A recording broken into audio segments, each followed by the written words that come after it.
अच्छा, ये हमारा चैप्टर नंबर 8 है, किंगडम फंगाई, जिसको ना किंगडम ऑफ रिसाइकलर भी कहते हैं और किंगडम ऑफ डिकम्पोजर्स भी कहते हैं। अब आप लोगों ने ना देखा होगा कि जब भी कोई प्लांट वगैरह एनिमल वगैरह की डेथ होती है तो वो क्या हो जाएगा, डेड ऑर्गेनिक मटेरियल। तो फिर वो मिट्टी वगैरह के अंदर हम उसे दफन कर देते हैं, या खुद प्लांट वगैरह इन्वायरमेंटल कंडीशन से मिट्टी में दब जाते हैं। तो कुछ अरसे के बाद देखते हैं कि उनकी डिकम्पोजिशन हो जाती है, तो वो कौन करती हैं, यही फंगाई और बैक्टीरिया करते हैं। एक ना कॉमन एग्जांपल बताता हूँ कि अक्सर ना जैसे कुर्बानी वाली ईद पे जानवरों की जो आलाइशें वगैरह हैं, तो वो दूर जगहों पे ओपन एरिया में फेंक देते हैं, और कुछ 2-4 दिनों के बाद देखते हैं कि वो सब चीज़ें वहाँ से ख़त्म हो जाती हैं। उनकी उनकी क्या हो जाती है, डिकम्पोज़िशन, कुछ परिंदे खा जाते हैं, वल्चर्स वगैरह, और बाकी बैक्टीरिया, फंगाई उनको क्या कर देते हैं, डिकम्पोज़ कर देते हैं। वो कॉम्प्लेक्स ऑर्गेनिक मटेरियल से सिंपल कंपोनेंट में वो यानी कि टूट-फूट जाते हैं, जिनको अदर ऑर्गेनिजम्स खुराक के तौर पे यूज़ कर लेते हैं। अच्छा, ये देखिए हमारा ये फर्स्ट पेज है। ये जो पहला पैराग्राफ है, इसमें से आप लोग अपना पॉइंट पूछें, जिसमें ये फंगाई की 1 लाख स्पीशीज़ हैं, और उसके बाद उन्होंने बताया कि कुछ पैथोजेंस हैं और कोई दूसरी हम जिसे खुराक के तौर पे यूज़ करते हैं, और कुछ तो ऐसी हैं जिन्हें हम कमर्शियल यूज़ भी करते हैं। यानी उससे ना उसको यूज़ करके कुछ ऐसी प्रोडक्ट हासिल करते हैं जो कि दूसरे जानदारों के लिए फ़ायदेमंद है। जैसे इवन हमारे लिए भी, अब ये एक एंटीबायोटिक है पेनिसिलिन, ये कौन-सी फंगाई को यूज़ किया गया है, पेनिसिलियम को। अब आप लोगों ने इसको देखना है कि ये जो पेनिसिलियम है, ये फंगाई के कौन से कोटे से है, मतलब कौन से ग्रुप से है। अच्छा, इस फर्स्ट ईयर की बायो में ना फंजाई के 4 ग्रुप हैं। पहला है ज़ाइगोमाइकोटा, दूसरा एस्कोमाइकोटा, तीसरा बेसिडियोमाइकोटा, चौथा है डिटिरोमाइकोटा। तो ये जो पेनिसिलियम है, ये डिटिरोमाइकोटा से ताल्लुक रखती है। इस पहले पैराग्राफ में से आप लोग अपना पॉइंट पूछें कोई।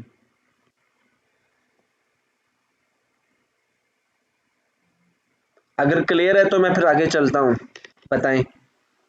सर इसकी लास्ट लाइन जो है पहले पैराग्राफ की। हाँ, आप देखें यहाँ अभी जो ग्रुप में 4-5 मेंबर ऐड हैं, आप सब ने पार्टिसिपेट करना है क्वेश्चन में। अच्छा, इसकी जो आखिरी लाइन है, ecological role of fungi as decomposer, पहले तो इसको समझें। इकोलॉजिकल रोल क्या है कि हमारे इन्वायरमेंट के अंदर ये जो फंगाई हैं, ये क्या काम करती हैं, मोस्टली डिकम्पोजर हैं, ये डेड ऑर्गेनिक मटेरियल को। अच्छा, एक और चीज़ बताऊंगा आप लोगों को, हमेशा उस प्लांट की ग्रोथ अच्छी होती है जिसकी रूट्स के आसपास फंगाई होती हैं, वो जो माइकोराइजी बनाते हैं। अब देखें, अब प्लांट की जो रूट है, रूट के आसपास लगे होते हैं रूट हेयर्स, वो तो बिल्कुल माइन्यूट स्ट्रक्चर है। अब ज़मीन के अंदर देखें, फसलों वगैरह मिट्टी के अंदर आप अक्सर कहते हैं भी ये जो दरख्तों के पत्ते हैं, गोबर वगैरह है, मैनोर जिसे कहते हैं, वो मिट्टी में डाल दें तो पौधों की ग्रोथ अच्छी होती है। अब आप देखोगे भी वो जो पौधों की जो रूट हेयर्स हैं, वो तो बिल्कुल छोटी सी हैं, और ये जो गोबर के ज़र्रात हैं या दरख्तों के पत्ते वगैरह, ये तो बड़े बड़े ज़र्रे हैं, बड़े पार्टिकल्स हैं, स्ट्रक्चर हैं, तो वो इनको जज़ब कैसे करेगा? तो कुदरत ने मिट्टी के अंदर किसको रखा है, रूट्स के आसपास, फंगाई को। वो उनके ऊपर एंजाइम खारिज करती हैं जिससे वो डिकम्पोज़ हो जाते हैं, और डिकम्पोज़ होके छोटे-छोटे माइन्यूट स्ट्रक्चर्स के अंदर वो तक़सीम हो जाते हैं, और रूट्स फिर उनको आसानी से एब्ज़ॉर्ब कर लेती हैं। और यही जो फंजाई का रोल है डिकम्पोज़र का, तो बिल्कुल सेम वैसा ही है जैसे बैक्टीरिया भी डिकम्पोज़र का काम करते हैं। अब नाइट्रोजन साइकिल में आप लोगों ने राइज़ोबियम बैक्टीरिया का देखा, नाइट्रोबैक्टर है, नाइट्रोसोमोनास, ये जो बैक्टीरिया हैं, वो भी क्या काम कर रहे हैं, डिकम्पोजिशन का काम कर रहे हैं। तो इन दोनों का इकोलॉजिकली, फंगाई और बैक्टीरिया का इकोलॉजिकल जब रोल देखते हैं हम लोग, तो वो रोल क्या है, सेम है। अब क्लियर हुआ ये पॉइंट आप लोगों को? यस सर, हो गया क्लियर। सेकंड पैराग्राफ, अभी जो न्यू मेंबर ऐड हुई हैं गूगल मीट में, ये हमारा ना सेशन चल रहा है, और इसकी साथ साथ रिकॉर्डिंग भी हो रही है। तो आप लोगों ने अपना, जहाँ पे मैं पूछूंगा आप लोगों ने अपना पॉइंट पूछना है, मैं उसको एक्सप्लेन करूंगा। अभी जो सेकंड पैराग्राफ है, ये बता रहा है फंगाई के टेक्सोनोमिक स्टेटस के बारे में। अब टेक्सोनोमिक स्टेटस क्या है, अब देखिए टेक्सोनोमी, टेक्सोनोमी वो है बायोलॉजी का फील्ड है जिसमें हम ऑर्गेनिजम्स की क्लासिफिकेशन करते हैं। क्या करेंगे? ऑर्गेनिजम्स की क्लासिफिकेशन करेंगे और उस क्लासिफिकेशन में देखते हैं कि भी कौन सा ऑर्गेनिज्म किस किंगडम में आता है। और आप लोगों ने 5वें चैप्टर क्लासिफिकेशन वाले में भी देखा और वैसे भी आप लोगों ने पढ़ रखा है कि जो जानदार जिस किंगडम के साथ उसके करेक्टरिस्टिक्स फीचर आया कि वो स्ट्रक्चरली हैं, फंक्शनली हैं, इवन डीएनए बेस पे, डीएनए की सीक्वेंस पे मैच करती हैं, उसको उसी किंगडम में रखा जाता है। तो यहाँ पे देखें, अब सबसे पहले टैक्सोनॉमिक स्टेटस ऑफ फंगस हम देखते हैं। तो शुरू में ना आप लोगों को पता है कि जानदारों के 2 किंगडम थे, प्लांटी एनिमेलिया।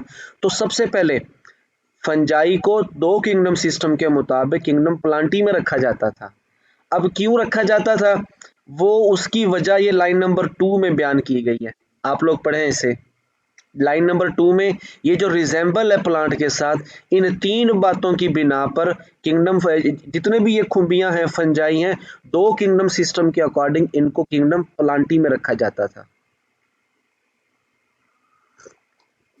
जी सर। समझ आ गई ये पॉइंट आप लोगों को? Yes sir. अब आगे चले, वो कहते हैं चलें प्लांट के साथ तो इसकी रिजेंबलेंस है, मान लिया, तो ये तो एनिमल के साथ भी रिजेंबल करते हैं। अब उल्टा जी सर। एनिमल के साथ ये प्लांट के मुकाबले में ज्यादा रिजेंबल करते हैं।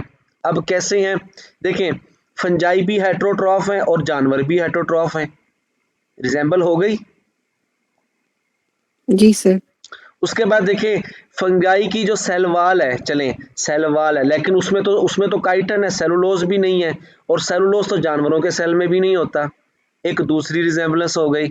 और तीसरा, फंजाई की सेल वाल में जो काइटन है, और ये जो काइटन ऐसा केमिकल है जो आर्थ्रोपोड की एक्सोस्केलेटन में होता है। अब देखिए 3 रिजेंबलेंस आ गई जानवरों के साथ भी।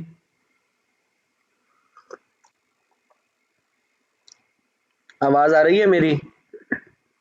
जी सर। आप लोगों ने मेरे साथ साथ पार्टिसिपेट करना है, तब चीजें क्लियर होंगी आप लोगों को। आगे, अब देखिए ये जो रिजेंबलेंस हो गई प्लांट के साथ भी हो गई, जानवरों के साथ भी हो गई। अब देखिए, अब यहाँ पे ना आप लोगों ने अगला जो पॉइंट है माइकोलॉजिस्ट, वो क्या कह रहे हैं कि वो सोचते हैं, think that fungi and animal probably arrows from a common ancestor. क्या पता ये इनके इंसेस्टर एक जैसे हों, जानवरों के और फंगाई के। देखें, एवोल्यूशन में तो हम यही देखते हैं ना कि इंसेस्टर से डिसेंडेंट, फिर उनसे आगे डिसेंडेंट, फिर उनसे आगे डिसेंडेंट, नस्ल दर नस्ल आ रहे हैं जानदार। अब अगर कोई जानदार आपस में मिलते जुलते हैं तो हम अंदाजा लगाएंगे, क्या पता इनके इंसेस्टर कॉमन हो। अब आगे देखें, लेकिन फंजाई जहां जानवरों के साथ रिजेंबल करती है, वहां फंगाई एनिमल से डिफरेंट भी है। किस बिना पे डिफरेंट है? फंगाई के पास सेलवाल है, जबकि जानवरों के पास तो सेलवाल भी नहीं है। अब एनिमल है वो इंजेस्टिव हेट्रोट्रॉफ है जैसे हम लोग हैं, लेकिन फंगाई क्या है? एब्जॉर्प्टिव हेट्रोट्रॉफ है। कोई आप लोगों में से ना इन दोनों में डिफरेंस करे, एब्जॉर्प्टिव हेट्रोट्रॉफ और इंजेस्टिव हेट्रोट्रॉफ।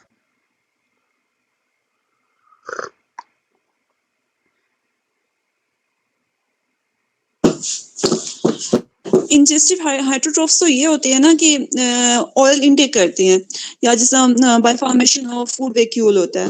और जो जैसे हम एब्जॉर्प्टिव लोग भी होता है हैं। वो तो ये है कि हम हाँ जी, जैसा ह्यूमन बीइंग्स हैं। और जो है एब्जॉर्प्टिव तो ये होंगे, वो रिलीज करेंगी एंजाइम्स और फूड को पहले डिसॉल्व हो जाएगी आउटसाइड ऑफ द बॉडी, और फिर उसके बाद एग्जैक्टली, एब्जॉर्ब करेंगे। एग्जैक्टली, बिल्कुल ठीक कहा आपने। अब इनमें क्या होगा, ये तो एंजाइम बॉडी से बाहर रिलीज करेंगे, वो उनको डिकम्पोज करेगा और इस सिंपल में कन्वर्ट करेगा और उनको एब्जॉर्ब करेंगे। वो यानी कि डाइजेस्टेड फूड को एब्जॉर्ब करेंगे। लेकिन जो इंजेस्टिव है, हम डाइजेस्टेड नहीं होती, वो बॉडी में जाके डाइजेस्ट होगी। क्लियर? Yes sir. ये जो आप लोग देखें बाकी मेंबर हैं, यास्मीन है, रोशीना, इकरा, हिफ्सा और आसमा, आप लोग भी क्वेश्चन करें, पूछें आप लोग भी। दोबारा से रिपीट कर दें, सिग्नल इशू की वजह से सर मेरा डिस्कनेक्ट हो गया था। मैंने ना ये बताया है कि फंगाई एनिमल के साथ रिजेंबल भी है और डिफरेंस है। अब डिफरेंस में एक पॉइंट आया था एब्जॉर्प्टिव हेटेरोट्रॉफ कि हम लोग इंजेस्टिव हेटेरोट्रॉफ है और फंगाई एब्जॉर्प्टिव हेटेरोट्रॉफ हैं। ये क्यों है, इस पॉइंट पे ना अभी हम डिस्कस कर रहे थे। हम लोग ना ठीक। हम लोग जो फूड बॉडी में इनटेक करते हैं वो डाइजेस्ट नहीं होती। क्लियर? हम फूड जी। को बॉडी में इनटेक करते हैं, जबकि जो फंगाई हैं ये अपनी बॉडी से बाहर खुराक को डाइजेस्ट करते हैं। देखें फंजाई जो राइजाइड्स मट्टी के अंदर जकड़ के रखते हैं वहां से वो इंजाइम को रिलीज करते हैं, वो खुराक को डाइजेस्ट करते हैं और फिर उसको ये एब्जॉर्ब करते हैं। अब ये तो थी रिजेंबल और डिफरेंस। आगे वो बता रहा है कि some fungi are neither plant nor animals. Clear हो गया? अब ये कौन इस बात को तय करेगा? देखें अब उसके बाद ना एक और आ रहा है, इन्होंने ने कहा चलें वो रिजेंबल भी कर रहा है, डिफरेंस भी है, चलें डीएनए फंगाई के सेल का ना डीएनए को स्टडी करते हैं। जब उन्होंने डीएनए को स्टडी किया, फंगाई के डीएनए, फंगाई यानी फंजाई के डीएनए में न्यूक्लियोटाइड की सीक्वेंस को देखा, वो तो डिफरेंट मिली, बाकी किसी ग्रुप के जानदार से नहीं मैच करती थी। समझ आइए आप लोगों को? जी सर। Yes sir. उसके बाद है अब जो आगे जो मेन फीचर आ रहा है एक माइटोसिस। फंगाई के अंदर ना एक न्यूक्लियर माइटोसिस भी होता है। क्या होगा जी? इकरा आप पूछे सवाल।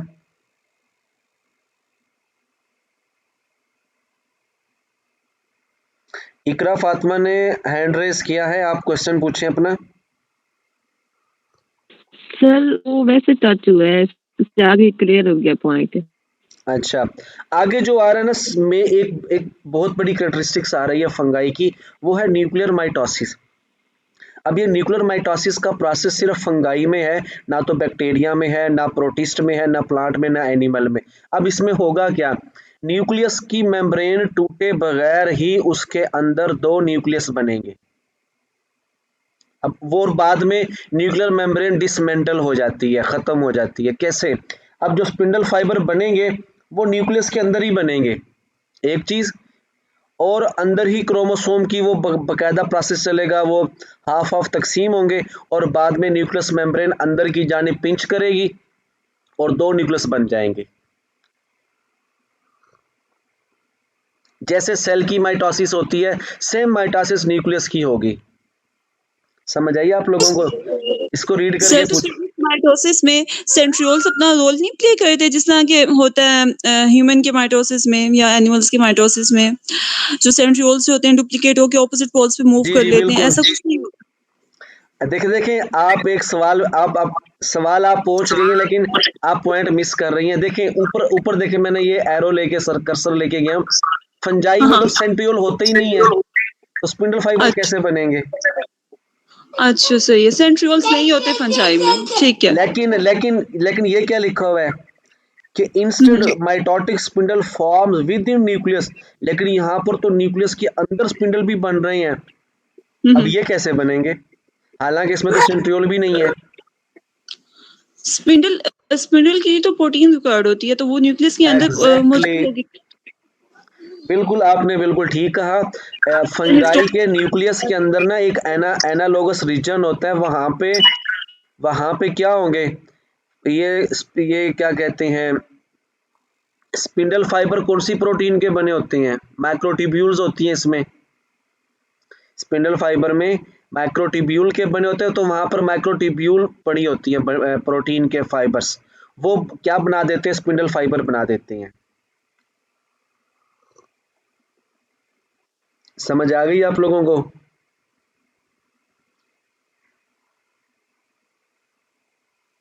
यस सर, समझ आ गई पॉइंट से। अब इन सब बातों की बिना पे फंगाई को क्या कर दिया गया, एक सेपरेट किंगडम बना दिया गया।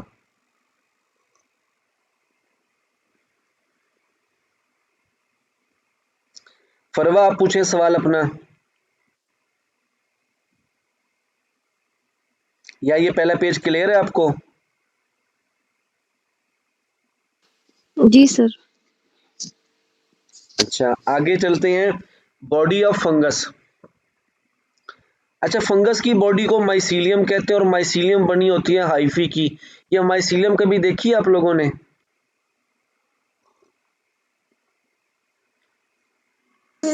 हाँ, वो जो रोटी खराब हो जाती है उस पे देखिए। आप ना ये बच्चों को थोड़ा साइड पे बिठा दें, ये रिकॉर्डिंग में फिर सारा शोर आता है।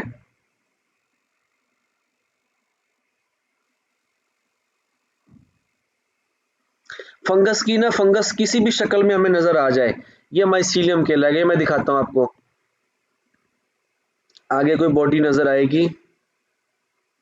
ये देखें, ये एक दरख्त के ऊपर ये जो हमें मशरूम टाइप नजर आ रही हैं, ये जो पूरी बॉडी नजर आ रही है, ये माइसीलियम है। फंगाई की जो भी बॉडी जिस शक्ल में भी है हमें जो नजर आती है, वो फंगाई की बॉडी, उसको क्या कहते हैं? माइसीलियम कहते हैं। और माइसीलियम फिर किसकी बनी होगी? थ्रेड लाइक स्ट्रक्चर्स होंगे, उनको कहेंगे हाइफा। और इनकी सेल वॉल में काइटन होता है, जो लिग्नन और सेलुलोज के मुकाबले में आसानी से डीके नहीं होता। और हाइफी दो टाइप की होती है, सेप्टेट और एसेप्टेट। इस पैराग्राफ को आप लोग देखें और इसमें से अपना पॉइंट पूछें कोई।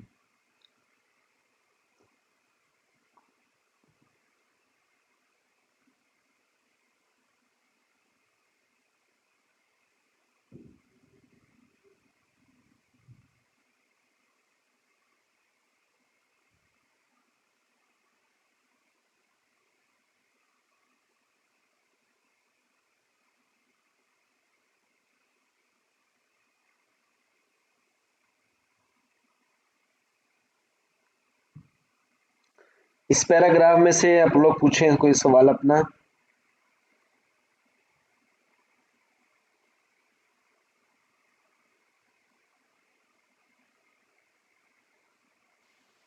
सर क्लियर है। सर लास्ट जो लाइन है ना उसे एक्सप्लेन कर दें। देखें, जो सच हाइफी आर कॉल्ड सिनोसाइटिक या जिसे नॉन सेप्टेट कहते हैं, इनके अंदर ना किसी किस्म का कोई फाइलम वो क्रॉस वाल नहीं होगी। तो ऐसा लगेगा कि जैसा पूरी एक वो हाइफी एक ही सेल है और साइटोप्लाज्म उसमें से क्या करता है, आसानी से मूव करता है।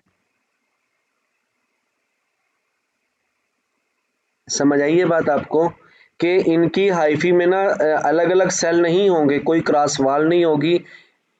एक मिनट, मैं ना यहाँ पे सर्च करता हूँ गूगल से, आपको दिखाता हूँ। ये स्क्रीन पे अभी आप लोगों को क्या नजर आ रहा है, बताएं। पैराग्राफ ही है अभी तो। अच्छा, मैं इसको थोड़ा चेंज करता हूँ।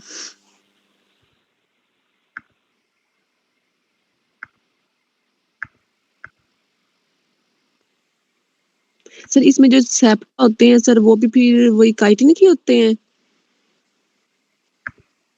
फिर जो क्रॉस वाल्स होती हैं। क्या चीज है? सर जो सेप्टा होते हैं क्रॉस वाल्स सर वो भी फिर इसी काइटिन की होंगी ना? जी जी बिल्कुल। अब ये देखें स्क्रीन पे सामने, अब नजर आ रही है स्क्रीन आपको? जी सर।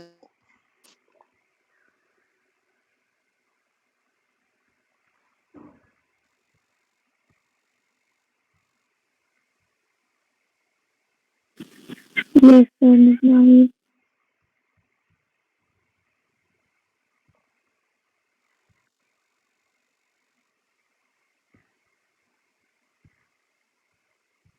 ये देखें इसमें, ये सेप्टेट है। सेप्टेट में ये देखें दरमियान में ये पीले पीले नजर आ रहे हैं, येलो कलर के सेप्टा, और इसमें कोई सेप्टा नहीं है। तो इसमें जो साइटोप्लाज्म होगा ना वो अपने सेल तक रहेगा और सेप्टा में से मूव करेगा जब कोई रिक्वायरमेंट होगी किसी भी चीज की। लेकिन जिसमें सेप्टा नहीं है तो साइटोप्लाज्म क्या कर रहा है, पूरे हाइफा में, हाइफा वाहिद है और हाइफी जमा है, मूव कर रहा होगा इजीली।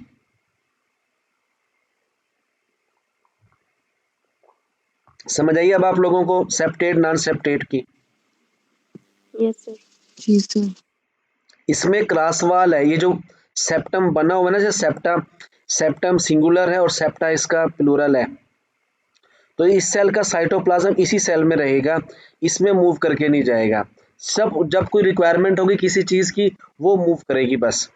अब इसमें तो कोई दरमियान में क्रॉस वाल नहीं है, ऐसा लग जैसे ये पूरा एक ही सेल है और काफी सारे न्यूक्लियस हैं, तो इसको मल्टी न्यूक्लिएट भी कहेंगे।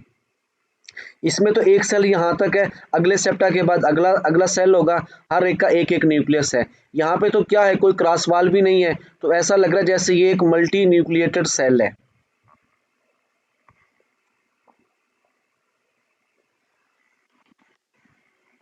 अब समझ आइए आप लोगों को? बताएं। जी सर।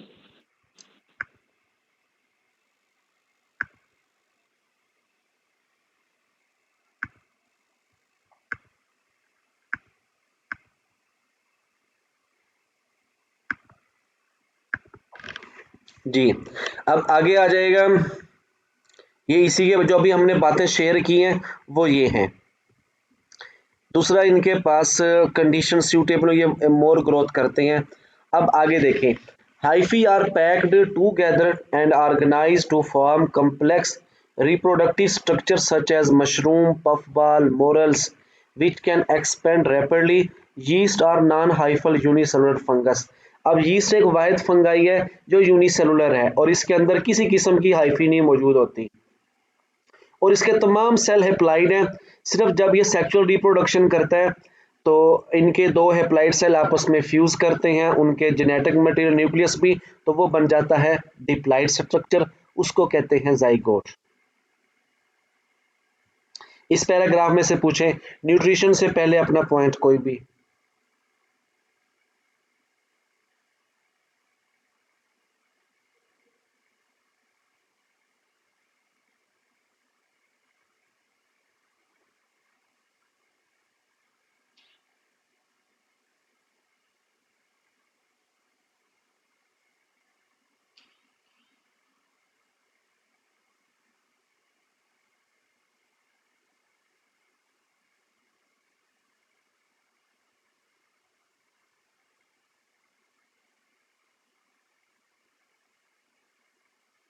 क्लियर है ये पैराग्राफ आप लोगों को?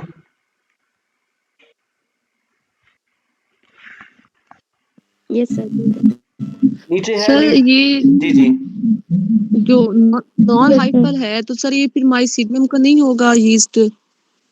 सर माइसीलियम तो हाइपर मतलब ही नहीं बनाते हैं, तो सर ये फिर नॉन हाइपर सुने मींस? ना, नॉन हाइफल है। यीस्ट भी एक फंगस है, ठीक है, और फंगस की बॉडी को माइसीलियम कहते हैं जो हाइफी की बनी है, जो अभी हमने पढ़ी। लेकिन ये वो माइसीलियम होगी जो हाइफी की नहीं जी बनी सर। होगी। तो सर फिर हाइफी क्या मतलब थ्रेड लाइक स्ट्रक्चर है सर, फिर ये किस चीज का बना हुआ है फिर सर? वैसे तो हम कह रहे हैं कि इनकी सेल वॉल काइटिन की होती है, माइसीलियम है, लेकिन ये नॉन हाइफल है। सुने इधर, इसमें ये है ना, अब देखें एक सेल है, जैसे ये एक सेल है, वो दूसरे सेल से मिला, वो तीसरे से मिला, वो चौथे से, ऐसे कई सारे सेल आपस में मिले, उन्होंने एक लंबा फिलामेंट बना दिया। तो फंजाई के सेल जब आपस में मिलके फिलामेंट बनाते हैं उसी को हाइफी कहते हैं। ठीक है सर। उसके बाद है न्यूट्रिशन इन फंगाई। इसमें से देखें, ये पहला पैराग्राफ है, ये जो इस पैराग्राफ में बातें बताई गई हैं, इन्हीं इसी पैराग्राफ की बेस पे कहा जाता है कि फंगाई आर डीकम्पोजर। देखिए ये सबसे पहले है एब्जॉर्प्टिव हेटरोट्रॉफ होते हैं, और जो पहला ग्रुप है वो सेप्रोट्रॉफ है, इसी को सेप्रोब कहते हैं, इसी को डीकम्पोजर कहते हैं। ये डेड ऑर्गेनिक मैटर के ऊपर इंजाइम रिलीज करता है, वो उनको डीकम्पोज करते हैं और ये उनको क्या करता है, फिर एब्जॉर्ब कर लेता है।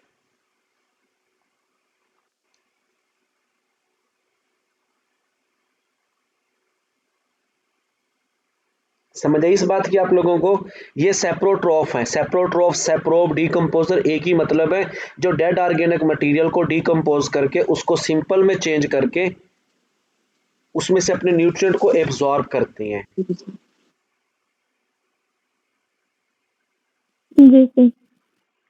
क्लियर हो गया ये आप लोगों को? बोले सब लोग? Yes, sir. Excellent. Next page पे ये जो पहला पैराग्राफ है ये भी इसी इसी के बारे में है कि ये क्या करते हैं कि ये जो सैप्रोबिक फंगाई हैं ये मिट्टी के अंदर या ज़मीन के अंदर जहाँ पे डेड ऑर्गेनिक मटेरियल मौजूद होता है, जहाँ पे डेड ऑर्गेनिक मटेरियल मौजूद होगा उसको सबस्ट्रेटम कहेंगे। एक जगह ना मिट्टी के अंदर गले सड़े पत्ते, गोबर वगैरह, कोई मुर्दा जानदार वगैरह है, हम कहेंगे भाई इस जगह पे मिट्टी के अंदर डेड ऑर्गेनिक मटेरियल मौजूद है और यहाँ पे खुबियाँ या फंगाई ग्रो करेंगी, तो उस जगह को जहाँ पे फंगाई ग्रो करती हैं उस जगह मिट्टी के अंदर डेड ऑर्गेनिक मटेरियल होगा, उस जगह को सबस्ट्रेटम कहते हैं। तो फंगाई कहाँ ग्रो करती हैं? सबस्ट्रेटम पे ग्रो करती हैं और वहाँ के उसके अंदर इनकी राइजाइड होती हैं, इनकी सेल वाल क्या, और ये क्या करते हैं सेलुलोज को, लिग्नन को, जो कि प्लांट मटेरियल है, इन सब को ये डिकम्पोज करते हैं। और इनकी हाइफी होती है, ये बहुत तेज़ी से ग्रो करती है, मिट्टी के अंदर ज़मीन को बहुत तेज़ी से फैलते हैं और ये क्या करते हैं ऑर्गेनिक मटेरियल की डिकम्पोजिशन करते हैं कार्बन साइकिल में, नाइट्रोजन साइकिल में, फास्फोरस साइकिल में, ऑक्सीजन में, हाइड्रोजन साइकिल में, इन सब के एलिमेंट की ये क्या करते हैं रिसाइकलिंग करते हैं। यानी देखे ना एक एक ऑर्गेनिज्म है वो डेड है, जी आएंगे उसको डिकम्पोज करेंगे, सिंपल कंपोनेंट में चेंज होंगे, उन सिंपल कंपोनेंट को दूसरे जानदार अपनी ग्रोथ के लिए यूज कर लेंगे, जब उसकी डेथ होगी दोबारा से फिर मिट्टी में, इस तरीके से क्या होती है इनकी रिसाइकलिंग होती है।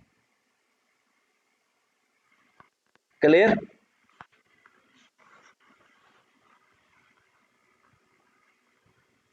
बोले आप लोग। Yes, sir.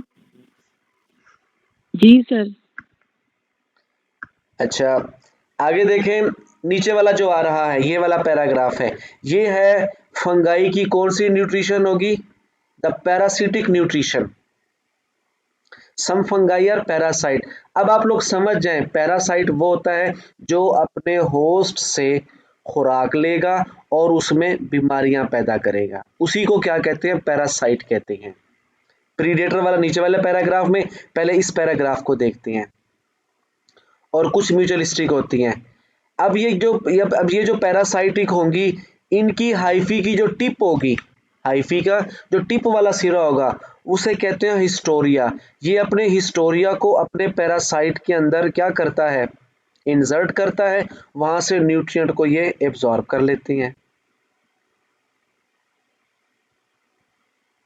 अब देखें ना, जैसे कोई भी अब देखें कोई डिब्बा है, कोई प्लास्टिक की बोतल वगैरह है, ठीक है, अब उसके अंदर फूड वगैरह सब चीज़ें, ये हो गया होस्ट, उसके ऊपर कोई चीज़ आके बैठती है, वो अपनी बीक के ज़रिए या अपनी बॉडी के हिस्से को उसके अंदर दाखिल करके न्यूट्रिएंट को एब्जॉर्ब कर ले, ये ऐसे लेते हैं पैरासिटिक फंगाई।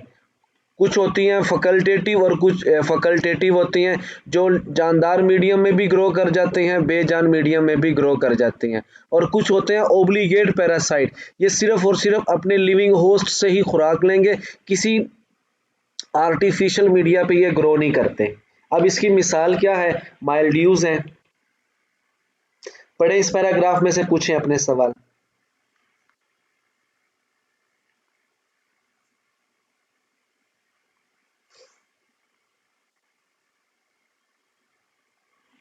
समझ आ गई आप सर लोगों जो को? मशरूम है जी जी, उसके तो हाइफी नहीं होते ना? देखिए मशरूम के हाइफी होते हैं, वो हाइफी पैक्ड होके वो राउंडेड स्ट्रक्चर बनाते हैं।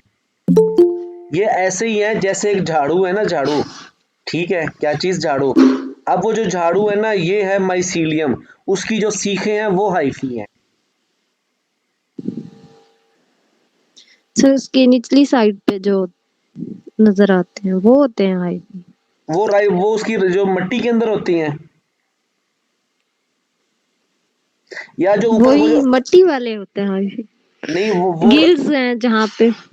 जी जी, जो गिल्स हैं उसके पास, वो जो ऊपर कैप होती है, नीचे लाइनें सी भी नजर आती हैं, अंदर जी जो सर। रेशे वगैरह होती हैं, ये सारे हाइफी हैं। ठीक है। उसके बाद नीचे है प्रीडेटर। हाँ अब ये बताएं मुझे, कोई बंदा डिस्कस करेगा अपने बताएगा। ये जो प्रीडेटर हैं ये कैसे खुराक लेते हैं।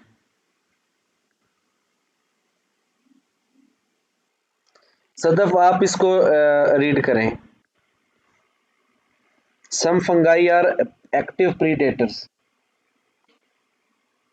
देखती हूँ ये कहाँ कहाँ मेंशन कहाँ पे है ये सामने स्क्रीन पे नजर आ रहा है। predator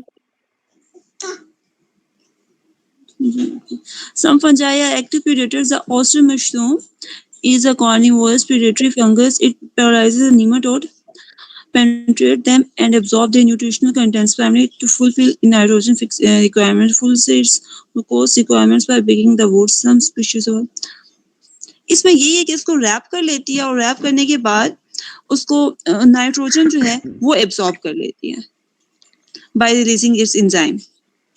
एग्जैक्टली देखें इसमें भी क्या करेगा, वो उसकी टिप होगी।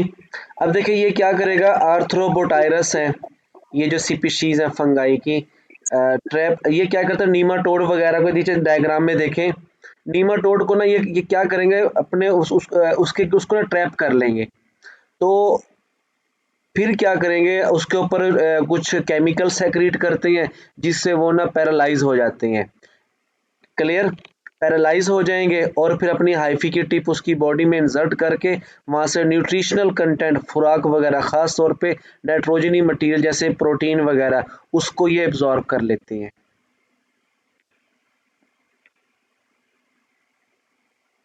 यानी ये इसका शिकार करेंगे। शिकार कैसे करेंगे, अपनी हाइफी को ना उसके गिर्द लपेट देंगे। अब वो उसकी हाइफी की गिरफ्त में से निकल नहीं सकेगा और उसके ऊपर क्या कहते हैं केमिकल सेक्रेट करते हैं, पॉइजनस मटेरियल होता है जिससे वो पैरालाइज हो जाएगा। और फिर ये अपनी हाइफी की टिप से उसमें इंसर्ट करके वहां से क्या ले लेंगे, न्यूट्रिएंट कंटेंट ले लेंगे और उस इस तरीके से उसको खा जाते हैं। समझ आई। देखें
क्लियर किया आप लोगों को प्रीडेटर वाला।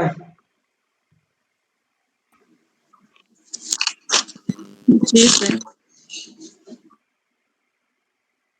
आप लोग जल्दी जल्दी बोला करें जब मैं पूछूं आप लोगों से, yes sir दरमियान में फिर ये ब्रेक आ जाती है तो फिर वो वीडियो काफी लंबी हो जाएगी। अच्छा आगे, कुछ फंजाई अपनी खुराक हासिल करते हैं सिम्बियोटिक रिलेशनशिप के जरिए, यानी किसी दूसरे के साथ वो क्या करेंगे, सिम्बियोटिक एसोसिएशन बनाएंगे, एक दूसरे को फायदा पहुंचाएंगे। जैसे लाइकन है, लाइकन क्या होता है ये, अच्छा मैं आप लोगों को बताऊं, लाइकन में क्वेश्चन ये पूछा जाता है, क्लियर है, वो अलगी और फंजाई का जो रिलेशनशिप है वो लाइकन है, अलगी और फंगाई का। बाज औकात फंगाई के साथ अलगी होगी और सम टाइम अलगी की जगह वहां पे ब्लू ग्रीन अलगी यानी साइनोबैक्टीरिया भी अगर फंगाई के साथ रिलेशन बनाती है तो इसको भी लाइकन कहेंगे। और लाइकन एक जानदार है जो दो जानदारों से मिलके बनता है। Lichen is also called a living organism that is made up of by the symbiotic association of algae and fungi. Lichen में से आप लोग पूछें अपने पॉइंट, ये सामने स्क्रीन पे नजर आ रहा है आप लोगों को लाइकन, इसमें से अपना पॉइंट वगैरह पूछें।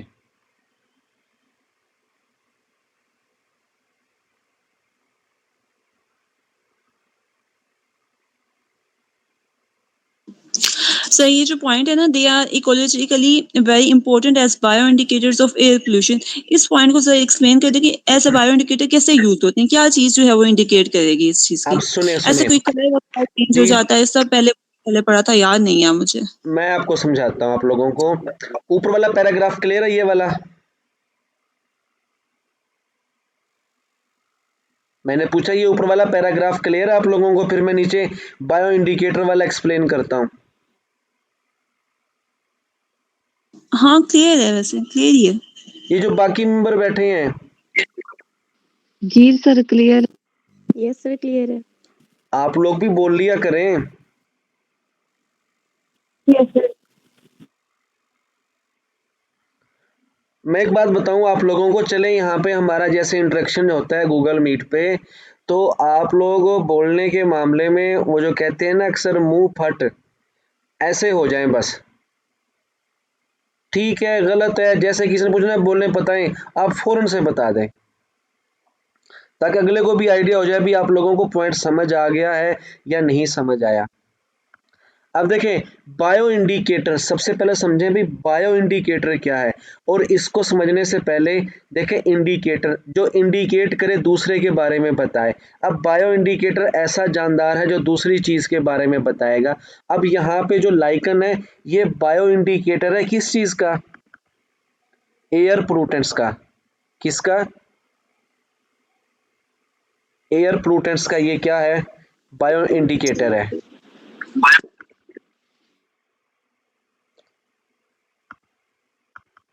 समझ आइए आप लोगों को, ये एयर पोल्यूशन का बायो इंडिकेटर। अब होगा क्या इसमें, सुने। आप लोगों के आसपास एयर पोल्यूशन है फॉर एग्जांपल। अब एयर पोल्यूशन में जो एयर पोल्यूटेंट्स हैं, ना उनका कोई कलर है, ना उनकी कोई स्मेल है। अब आप जब ऐसे इन्वायरमेंट में होंगे, जब आप सांस ले रहे होंगे, तो आपकी बॉडी में तो वो एयर पोल्यूटेंट जाएंगे, आप लोगों को ना तो वो नजर आ रहे हैं, ना ही उनकी कोई स्मेल है, लेकिन वो तो बॉडी में जाके नुकसान पहुंचा रहे हैं। तो ऐसे इन्वायरमेंटल पोल्यूटेंट्स को आप लोगों ने पहचानना है कि आया कि इस जगह पे कोई एयर पोल्यूटेंट है या नहीं है। तो आप लोग वहां पे किसको यूज करेंगे? लाइकन को। लाइकन को क्या करेंगे? मुख्तलिफ जगहों पर लगा देंगे। तो लाइकन क्या करेगा? उन एयर पोल्यूटेंट को एब्जॉर्ब करके अपना कलर चेंज करेगा। और जब अपना कलर चेंज करेगा, वो जैसा कलर होगा वो इंडिकेट करेगा कि भाई यहाँ पर फलां पोल्यूटेंट मौजूद है। और हम लाइकन के कलर चेंज को देख के बता देंगे भाई यहाँ पे एयर पोल्यूटेंट्स हैं। समझ आई आप लोगों को? यस सर आ रही है। अब भूलेगा तो नहीं ये bio indicator of air pollution? तो सर चलें, आगे आ जाएगा ये माइकोराइजी। सर थोड़ा सा इस पॉइंट नो सर। रिपीट। कौन सा पॉइंट है?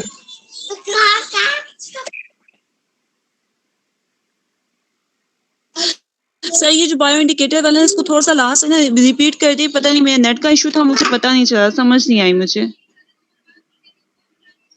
आप इस तरह करें, पहले तो ना बच्चों को थोड़ा साइड पे बिठा के आए। वो आपके पास आते हैं तो आपकी इंटेंशन फिर चेंज हो जाती है।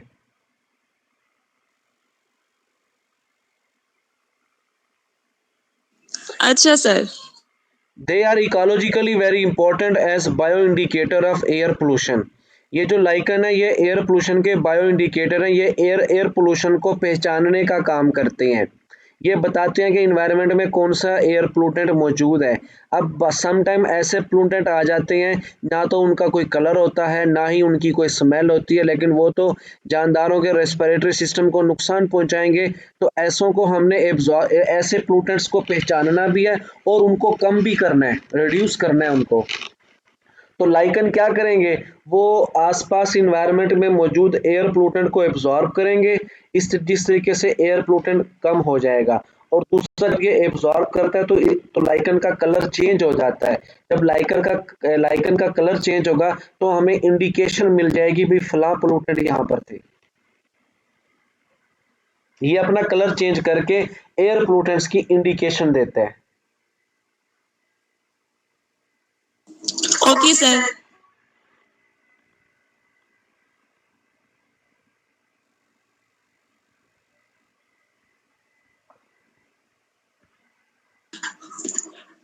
सर ये एंडो माइकोराइजी और एक्टो माइकोराइजी इसमें थोड़ा सा डिफरेंस बता दें कि जो एंडो है क्या वो सेल वॉल को पेनिट्रेट करके सेल के अंदर चली जाती है? एग्जैक्टली एंडोमाइकोराइजी साइटोप्लाज्म तक जाएगी, साइटोप्लाज्म में से अपने उसके रूट के जो सेल होंगे उनके साइटोप्लाज्म के अंदर जाके वहां से न्यूट्रिएंट को एब्जॉर्ब करेगी। जो एक्टोमाइकोराइज होगी ये सिर्फ सेल वॉल तक रहती है। Okay sir. ये बाकी मेंबर आप लोग इसको देखें। माइकोराइजी ये फंगाई और वास्कुलर प्लांट की रूट्स के दरमियान रिलेशनशिप होता है और एक दूसरे को ये फायदा देते हैं। इसकी दो टाइप हैं, एंडोमाइकोराइजी और एक्टोमाइकोराइजी। अब जो इस माइकोराइजी में फंगाई प्लांट की रूट्स को क्या फायदा देगी, जो रूट के आसपास डेड ऑर्गेनिक कॉम्प्लेक्स मटेरियल होते हैं उनको ब्रेक डाउन करके ये उनको न्यूट्रिएंट देती है।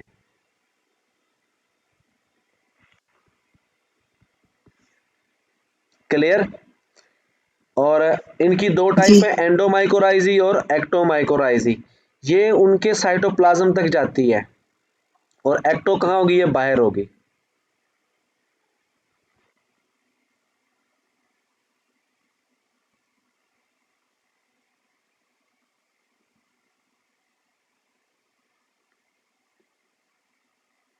क्लियर? ये आप लोगों को इसमें से अपना पॉइंट पूछें एंडो और एक्टो में से। ये स्क्रीन हाँ पे जी आप क्लियर। स्क्रीन में देखें एंडो और एक्टो का। एक्टो में देखें ये सेल वाल तक है और एंडो में देखें ये जो रेड जो हाइफी है ये सेल के अंदर तक पेनिट्रेट हुई है।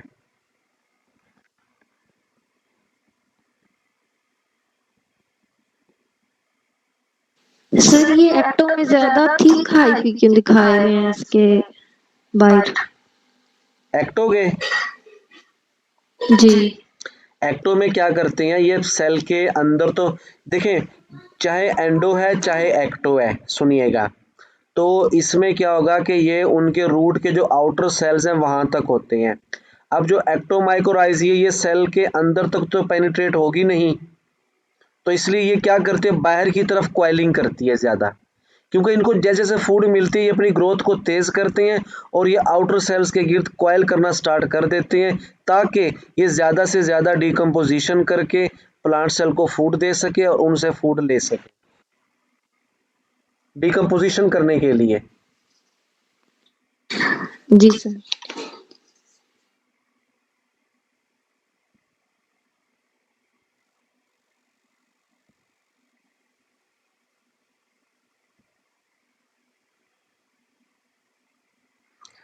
उसके बाद है ये इसकी कुछ इन्वायरमेंटल कंडीशंस हैं जो फंगाई की ग्रोथ को उसकी सर्वाइवल को बढ़ाती हैं।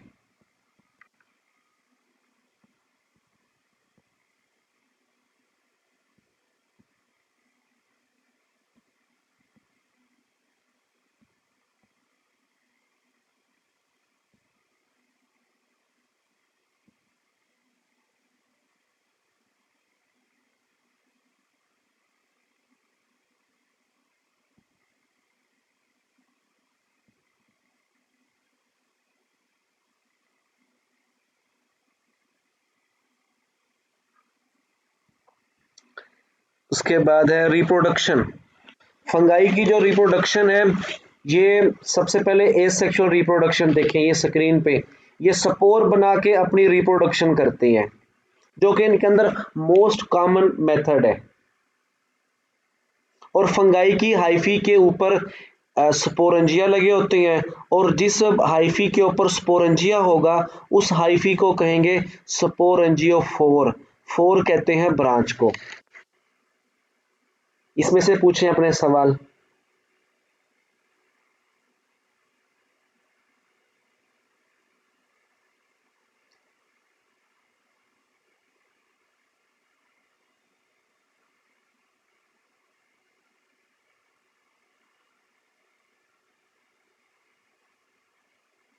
सर ये क्लियर, सेक्सुअल रिप्रोडक्शन पे चलते हैं। ये कॉमन मेथड है। अच्छा जो कुनिडिया होगा ना ये भी एसेक्सुअल स्पोर है, लेकिन ये ना ऊपर क्या कहते हैं स्पोरेंजिया नहीं होगा, ये हाइफी की टिप पे लगे होंगे। ये देखें ये कुनिडिया है। यहाँ पे देखें ये स्पोरेंजिया के ऊपर ये जो गोल राउंडेड स्ट्रक्चर स्पोरेंजिया, इसके अंदर स्पोर थे और ये ब्रांच के ऊपर लगे हैं स्पोर।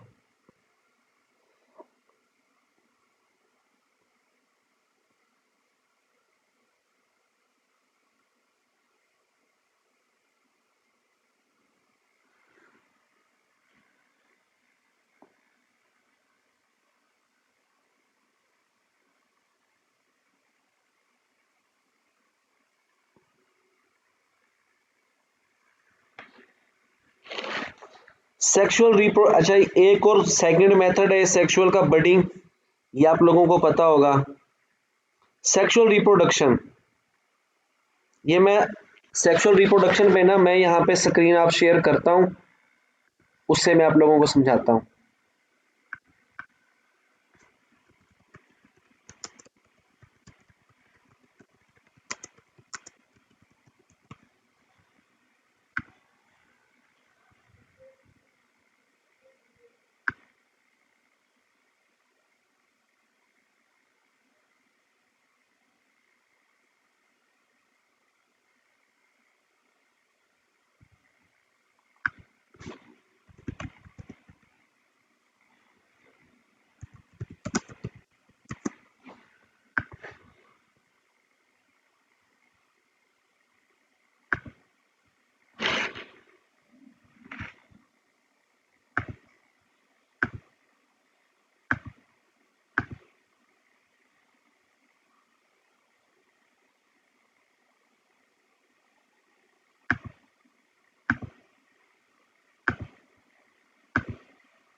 ये आप लोगों को स्क्रीन पे क्या नजर आ रहा है अभी?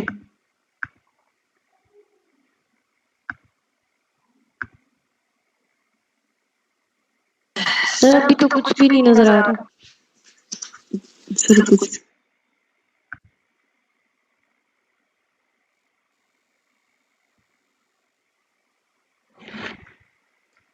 और अब ये नजर आ रहा है आप लोगों को इस वक्त?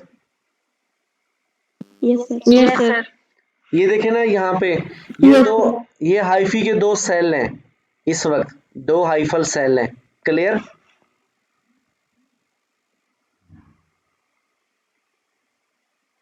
बताएं मुझे, ये दो सेल नजर आ रहे हैं आप लोगों को? यस सर नजर आ रही है। अब सबसे पहले क्या होगा, इनका साइटोप्लाज्म आपस में फ्यूज कर रहा है और बाद में दोनों के न्यूक्लियस फ्यूज कर रहे हैं। ये प्लाज्मोगेमी होगी और ये क्या होगी, कैरियोगेमी, और ये डिप्लॉइड स्ट्रक्चर बन रहा है जिसको जाइगोट कहेंगे। फंजाई में जो सेक्सुअल रिप्रोडक्शन है वो दो स्टेप पर है।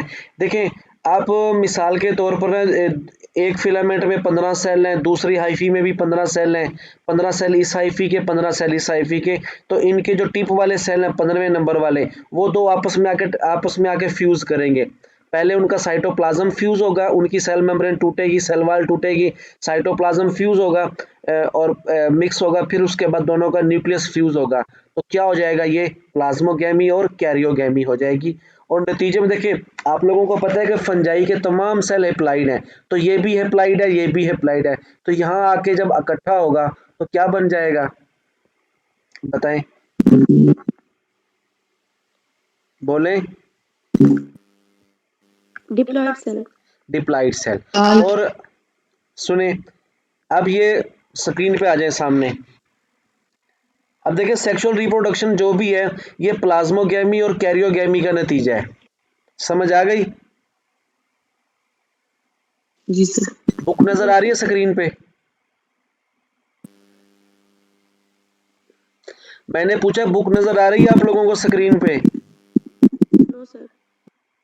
No sir. सर बुक नहीं नजर आ रही। क्या चीज है? अभी ये लाइफ साइकिल ही नजर आ रही। अच्छा, मैं इसे चेंज करता हूँ।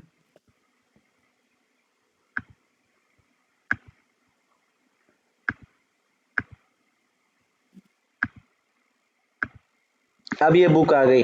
अब सुन ले दोबारा गौर से, सबसे पहले प्लाज्मोगेमी होगी, दो हाइफी के दरमियान वापस में फ्यूज करेंगे, कैरियोगेमी होगी, फिर उनके दरमियान जाइगोट बनेगा, जाइगोट के अंदर मियोसिस होगी, स्पोर बनेंगे और हर स्पोर जर्मिनेट करके नई बॉडी बना देगा।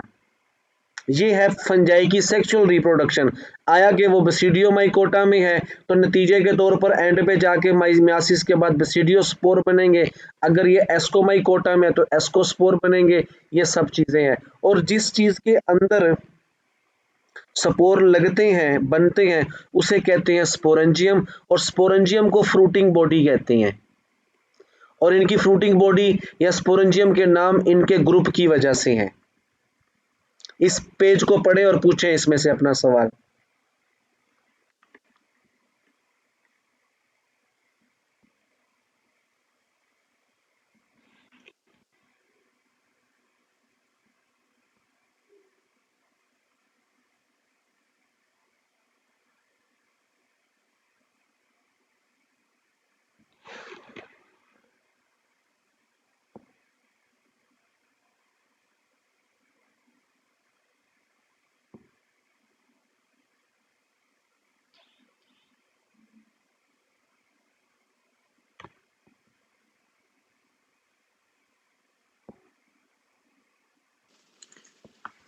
क्लियर ये वाला पेज आप लोगों को? इनके जी सर क्लियर है सर।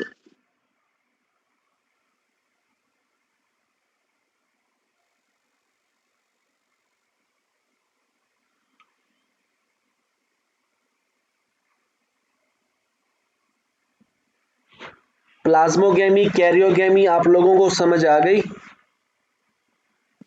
यस सर, ये हेटेरोकैरियोटिक का बता रहे हैं। Yes sir.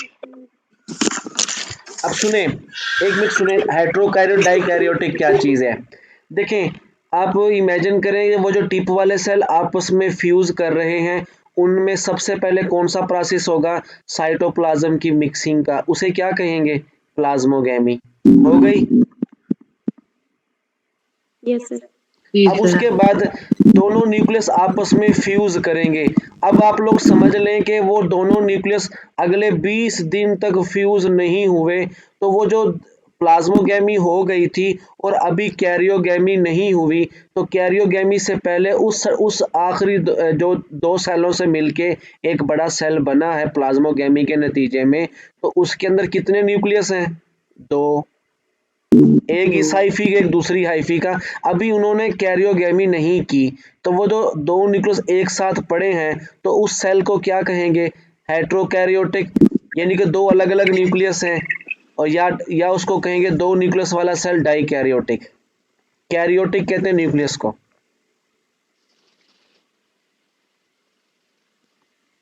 समझ आ गई? सर फ्यूजन से पहले जो कंडीशन जी जी, उनकी फ्यूजन से पहले जो उनकी कंडीशन होती है वो यही होती है। क्लियर? जी सर क्लियर है। आगे क्लासिफिकेशन ऑफ फंगाई, हम डायरेक्ट इस पे जाते हैं, जाइगोमाइकोटा पे। पहला जो ग्रुप है इसको जाइगोमाइसीट या कॉन्जुगेटिंग फंगाई कहती हैं।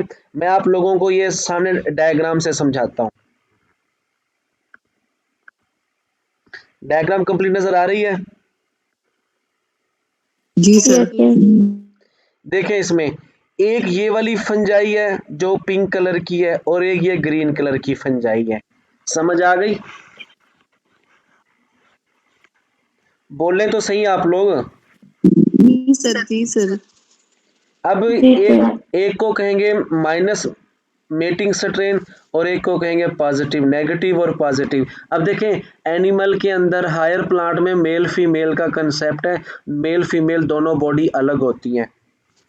अब यहाँ पर तो ऐसा कोई सीन नहीं होता इनमें, ठीक है, यहाँ पर तो कोई ऐसा सीन नहीं है, तो इनको क्या कह देंगे? अब इन्होंने आपस में देखें, एक ये इसकी हाइफी आ रही है पिंक वाले की, और एक ये ग्रीन वाले की हाइफी आ रही है, तो ये आपस में फ्यूज कर रहे हैं टिप वाले सेल।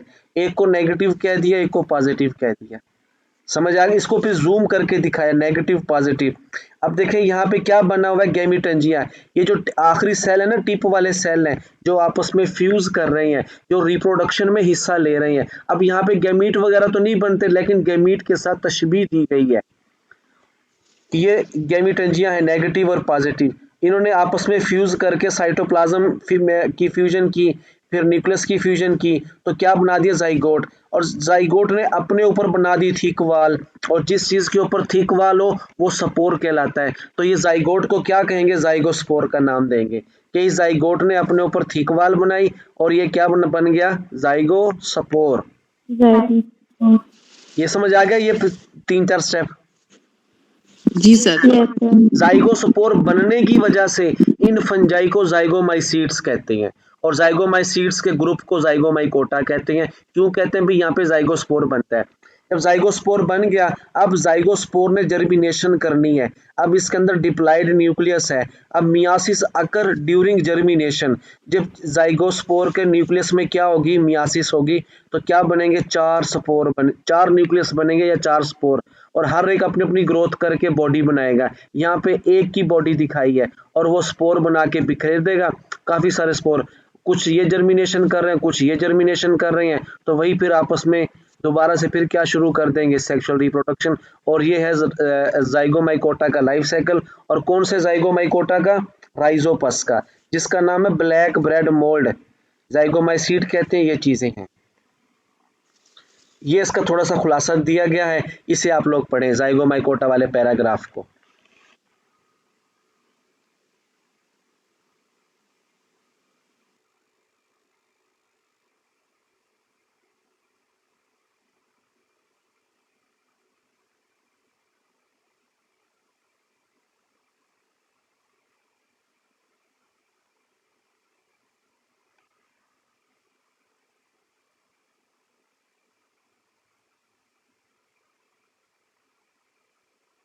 क्लियर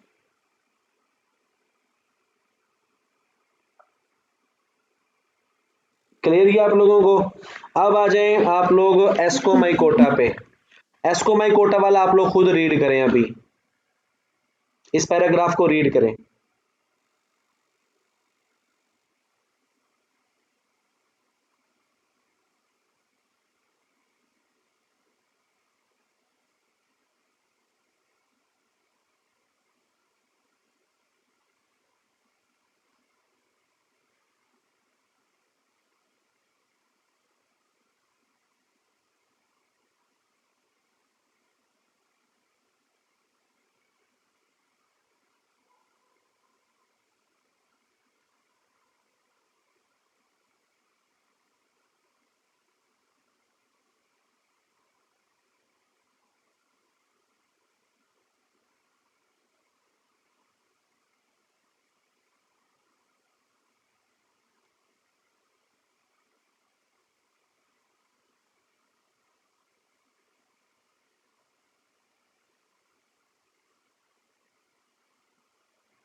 एस्कोमाइकोटा भी बिल्कुल सेम ऐसे ही है। इनकी जो स्पोरेंजियम होगी उसको कहेंगे एस्कस। एस्कस के अंदर क्या लगेंगे, स्पोर लगेंगे। और हर एस्कस में कितने स्पोर लगते हैं, 8 स्पोर उसमें ग्रो करते हैं।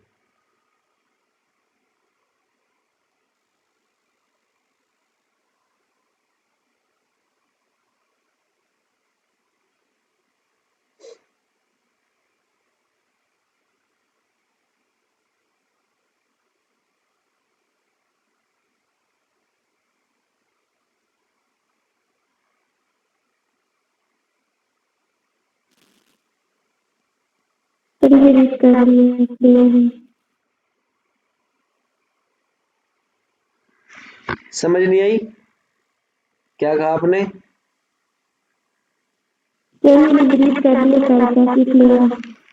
इसकी सर मिसाल इसकी है, जो जी सर इसकी मतलब जो डाइक्रिटिक एस्कोकार्प जो है वो डाइक्रिटिक फेज होती है। सुने ना, इसमें ना डाइकैरियोटिक फेज आती है। बताया ना मैंने, अभी साइटोप्लाज्म की फ्यूजन के फौरन बाद कैरियोगैमी नहीं होती। कुछ वक्त तक दोनों न्यूक्लियस एक साथ इकट्ठे रहेंगे, उसको कहेंगे डाइकैरियोटिक फेज। बाद में वो क्या करेगा, आपस में फ्यूजन करेंगे, जाइगोट की तरह डिप्लॉइड स्ट्रक्चर जी बनाएंगे, उसमें उससे फिर आगे क्या बनेंगे, ये स्पोर बनेंगे। सर, ये हर फंजाई में ऐसे ही होता है और फिर उससे मतलब नहीं नहीं नहीं उस नहीं नहीं सी नहीं नहीं स्टेज नहीं, को हम उसकी सुने कहेंगे। सुने सुने, अब जैसे ये था ना, ये था जाइगोमाइकोटा, उसमें प्लाज्मोगैमी के जी फौरन बाद कैरियोगैमी हो जाती है, और कुछ में प्लाज्मोगैमी के फौरन बाद कैरियोगैमी नहीं होती, कुछ वक्त के बाद कैरियोगैमी होती है। Okay sir. अब इसकी मिसाल है यीस्ट, ये तो आप लोगों को पता होगा, फर्मेंटेशन करती है, बडिंग करके सेक्सुअल अपनी एसेक्सुअल रिप्रोडक्शन करती है, इकोनॉमिक इंपॉर्टेंस है ये इसकी। जी सर। बेसिडियोमाइकोटा, इनको इनको क्लब फंजाई कहती हैं। इसको मैं थोड़ा जूम कर दूं, देखें, बेसिडियोमाइकोटा, बेसिडियोमाइसीट्स के मेंबर्स को कहते हैं क्लब फंजाई कहते हैं। इनका जो बेसिडियम है ना, जो इनका फ्रूटिंग बॉडी है, वो क्लब शेप है, ऐसे फूली हुई बॉडी होती है, सवालन टाइप। तो इनको कहते हैं बेसिडियोमाइसीट्स को क्लब फंजाई कहते हैं। और इस बेसिडियोमाइकोटा में एडिबल मशरूम, खाने वाली मशरूम भी हैं, और पौधों को नुकसान पहुंचाने वाली रस्ट, समट, पफ बाल, ये सब इसी में आती हैं, पैथोजेंस हैं ये सब। सेक्सुअल रिप्रोडक्टिव स्ट्रक्चर इनके बेसिडिया या बेसिडियम, बेसिडियम वाहिद है, बेसिडिया जमा है, ये इसकी फ्रूटिंग बॉडी जिसको स्पोरेंजियम कहते हैं। जी हैं, nuclear fusion in basidium is followed by meiosis, कि जब न्यूक्लियर फ्यूजन का मतलब है कैरियोगैमी, कि जब इनमें पहले प्लाज्मोगैमी होगी, फिर उसके कुछ वक्त गुजरने के बाद इनमें कैरियोगैमी होगी, और कैरियोगैमी के फौरन बाद क्या हो जाएगी इनमें, बताएं। मियोसिस। मियासिस हो जाएगी। तो मियासिस के नतीजे में क्या बनेंगे, 4 हैप्लॉइड सेल्स बनेंगे। इनको 4 हैप्लॉइड सेल यानी स्पोर बनेंगे, जिनको बेसिडियो स्पोर कहेंगे।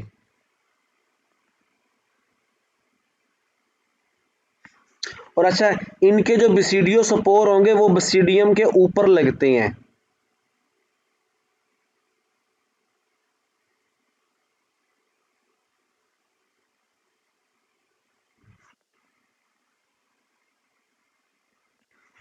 ये पैराग्राफ आप लोग रीड करें, ये भी और येलो बॉक्स भी, इसमें से पूछें फिर अपने सवाल। देखें, इनमें 4 हैप्लॉइड स्पोर लगते हैं, जिन्हें बेसिडियो स्पोर कहेंगे, क्योंकि 4 हैप्लॉइड स्पोर एक डिप्लॉइड स्ट्रक्चर से बनते हैं। Born on not inside each basidium. During most part of their life cycle, hyphae are septate. The cells are uninucleate during one phase and binucleate during remaining lengthy phase.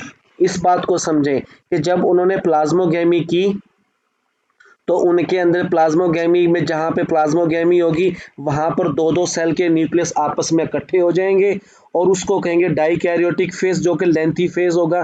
काफ़ी सारा वक्त गुजरने के बाद फिर वो क्या करते हैं, कैरियोगैमी करके आगे प्रोसेस स्टार्ट कर देंगे स्पोर बनाने का। ये बात समझ आई आप लोगों को? इसमें भी क्या होगा, डाइकैरियोटिक का फेज होगा। ठीक है।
अब इसकी दो ये इसकी एग्जांपल है, एक पक्सीनिया और दूसरी ऑस्ट्रीलेगो। पक्सीनिया कहते हैं रस्ट को, ऑस्ट्रीलेगो कहते हैं समट को।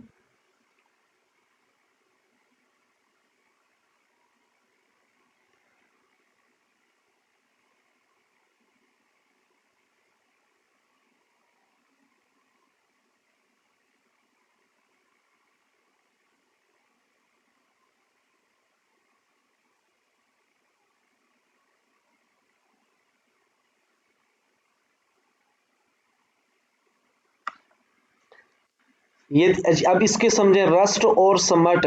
रस्ट जो प्लांट के ऊपर अटैक करती है तो उसके किस तरीके से वो हमें नजर आती है, और समट जब अटैक करती है तब ये किस तरह नजर आती है। रस्ट जब अटैक करती है तो होस्ट प्लांट के स्टेम और लीव्स के ऊपर ये देखिए ऑरेंज येलो कलर के धब्बे से पड़ जाते हैं, और जब समट अटैक करती है तो ये ब्लैक ब्लैक कलर के धब्बे पड़ते हैं, और उसका जो ऊपर कर्नल होते हैं, बीज लगने वाला जो सिट्टा लगा होता है, गंदम वगैरह के ऊपर जो सिट्टा लगा होता है वो बिल्कुल ब्लैक हो जाता है। अच्छा, आप लोगों में से कभी किसी ने जब गंदम पक जाती है वो देखी हुई है, जी सर। और उसमें कुछ सीटे बिल्कुल ब्लैक हो जाते हैं, कोई कोई सीटा नजर आता है वो बिल्कुल ब्लैक हुआ होता है, जी सर। वो समट की वजह से जी है। सर, ऑब्जर्व किया हुआ है। ऑब्जर्व किया हुआ है ना, वो ये समट की वजह, समट उसके ग्रेन्स जो कर्नल दाने वगैरह पे अटैक करता है तो उसके अंदर से फिर दाने नहीं निकलते, ब्लैक पाउडर निकलता है, ब्लैक स्पोर सूट कहते हैं बिल्कुल ब्लैक को, या कालक को कहते हैं। तो ये समट की वजह से है, और दूसरा ये रस्ट की वजह से ईंटों की तरह के उसके ऊपर धब्बे पड़ जाते हैं। सर स्मट जो है ना वो ग्रास को भी लगती है, वो भी एग्जैक्टली लिखी हुई है।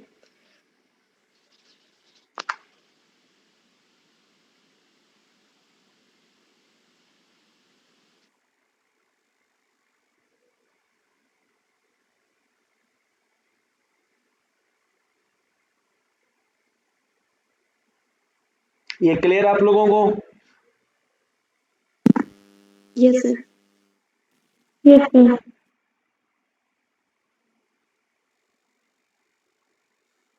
जी सर। अब ये लाइफ साइकिल है। आप लोग पहले ना, मैं आप लोगों को इसकी जो डायग्राम से बताता हूँ, डायग्राम को सम देखें आप। ये वर्ड्स नजर आ रहे हैं आप लोगों को? थोड़े ब्लर तो हैं।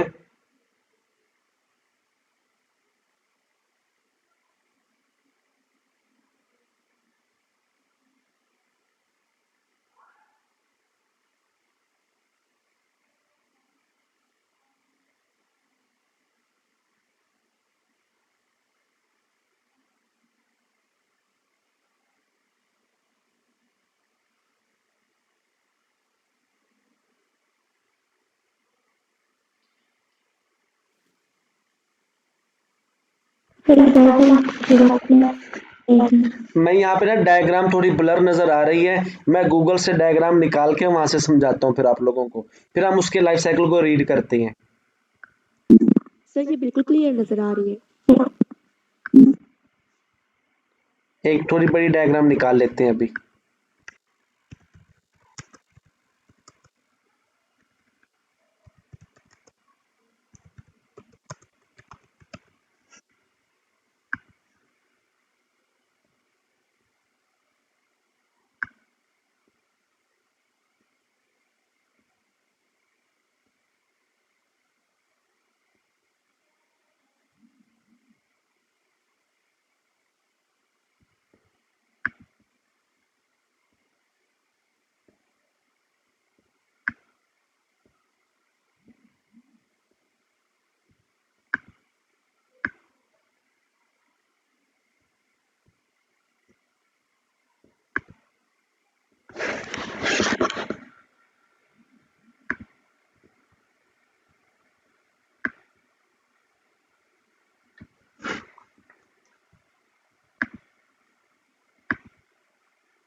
ये नजर आ रही है आप लोगों को स्क्रीन?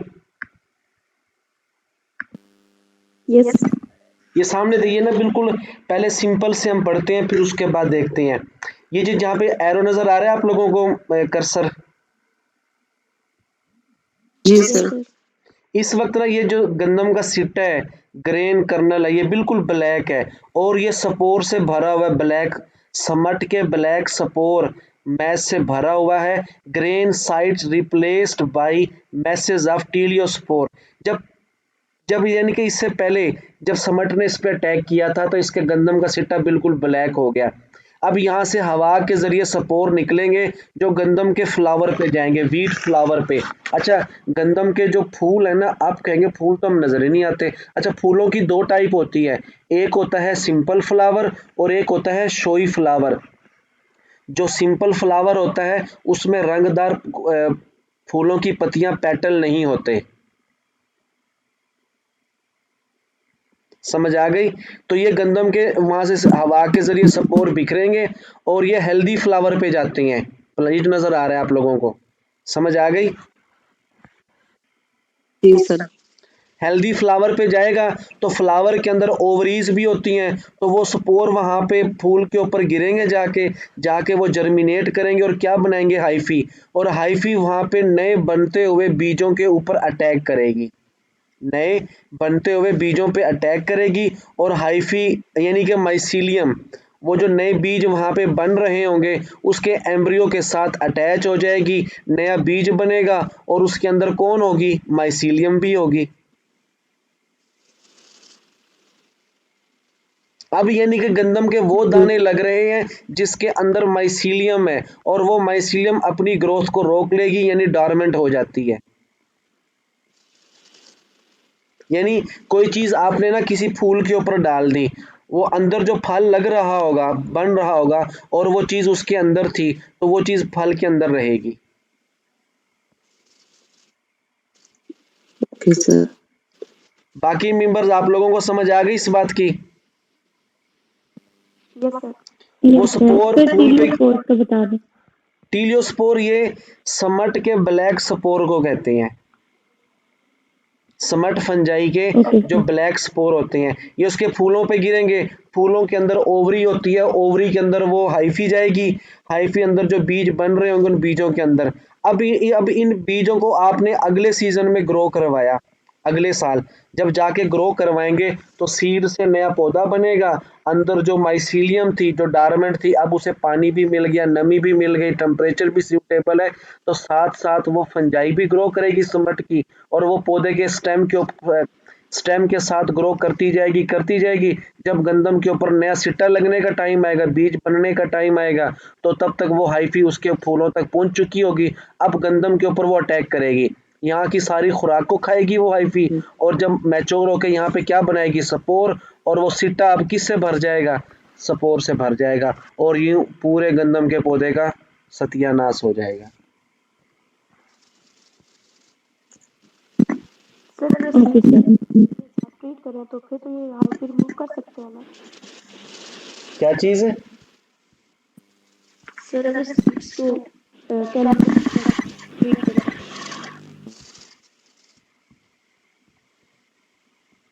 रशीना आपकी आवाज नहीं आ रही। बोले? सर अगर सीड्स को केमिकल्स के साथ ट्रीट करें तो हम ये रिमूव कर सकते हैं हाइफी वगैरह। जी बिल्कुल, इसलिए तो ऊपर वो जहर वगैरह लगा के ग्रो करवाते हैं, ताकि अगर वो जब बीज ग्रो करेगा, अंदर अगर कोई माइसीलियम वगैरह थी, तो जब वो ग्रो करके बाहर निकलेगी और बाहर केमिकल होगा तो वो उसको डैमेज करेगा। एक ये चीज, और दूसरी, और जहां मिट्टी के अंदर गंदम के दाने या किसी और के बीज वगैरह ग्रो करवाते हैं, अगर वहां पे कोई हाइफी वगैरह आसपास है तो वो केमिकल उसको भी मार देगा। जी सर। सर ये इसी के नीचे लिखा हुआ है, मैनेजमेंट में ट्रीट द सीड्स विद। समझ आ गई आप लोगों को?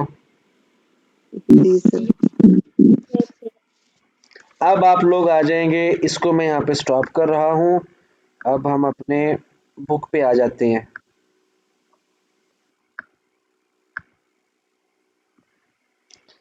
अब आप लोग ये वाली लाइनें पढ़ें आप लोग, इसको ऊपर वाले।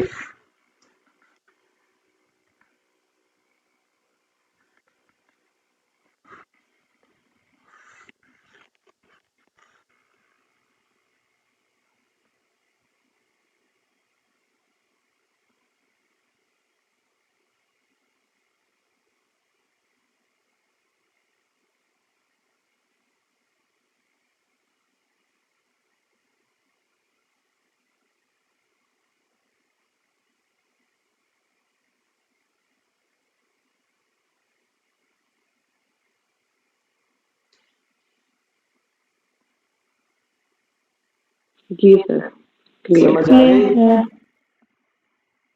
Yes sir. चलें आगे। यही दिखाया, देखें ये नंबर 1 पे देखें, आप लोगों ने इनके तमाम स्टेप को पढ़ना है हमारे गूगल मीट सेशन के बाद, फिर आप लोग वहां पूछ लेंगे मैसेज में करके कोई भी चीज। यही चीज है सेम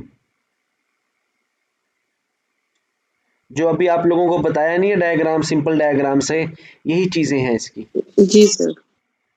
उसके बाद आ जाएगा नंबर 4 पे डिटीरोमाइसीट्स इम्परफेक्ट फंजाई। अभी तक इसके एक मेंबर में भी सेक्सुअल रिप्रोडक्शन ऑब्जर्व नहीं हुई, तभी इसको इम्परफेक्ट फंजाई कहते हैं, क्योंकि ये सेक्सुअल रिप्रोडक्शन नहीं करता।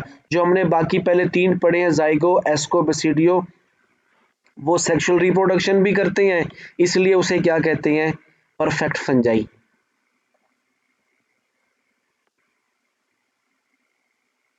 ये पढ़ लें आप लोग इसे देखिए, इसमें से कोई पूछे सवाल। इसकी एग्जांपल है पेनिसिलियम।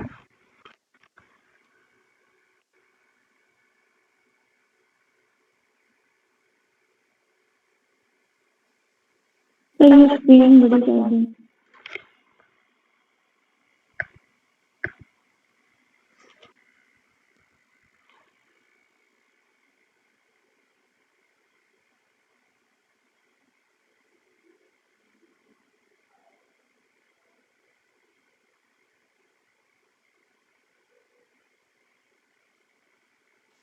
सर ये येलो ब्लॉक 620। पहले ये पढ़ लिया सारा आप लोगों ने? जी सर पढ़ लिया। येलो ब्लॉक आप पढ़ें और हमें बताएं आपको क्या समझ आया, ठीक आया, नहीं समझ आया, जो भी माइंड में बात आएगी ना आपने आपने वो बतानी है, फिर मैं उसको तस्हीह करता हूं उसकी। पढ़ें इसे आप, ये आपने हम सबको बताना है।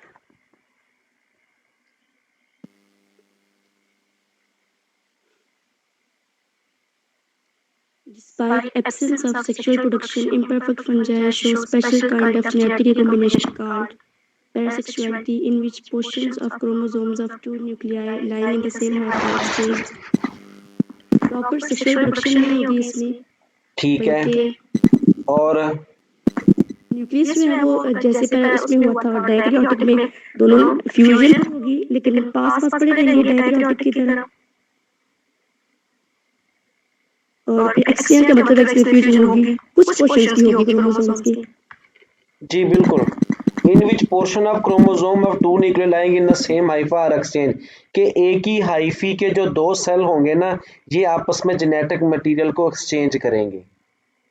देखिए सेक्सुअल में तो ये था ना कि 2 अलग अलग हाइफी के सेल आपस में आके फ्यूज करेंगे, प्लाज्मोगैमी, कैरियोगैमी। अब इस तरह का सेक्सुअल रिप्रोडक्शन तो है नहीं, अब एक ही हाइफी के 2 सेल आपस में क्या करेंगे, जेनेटिक मटेरियल को एक्सचेंज करेंगे, इसको कहते हैं पैरासेक्सुअलिटी।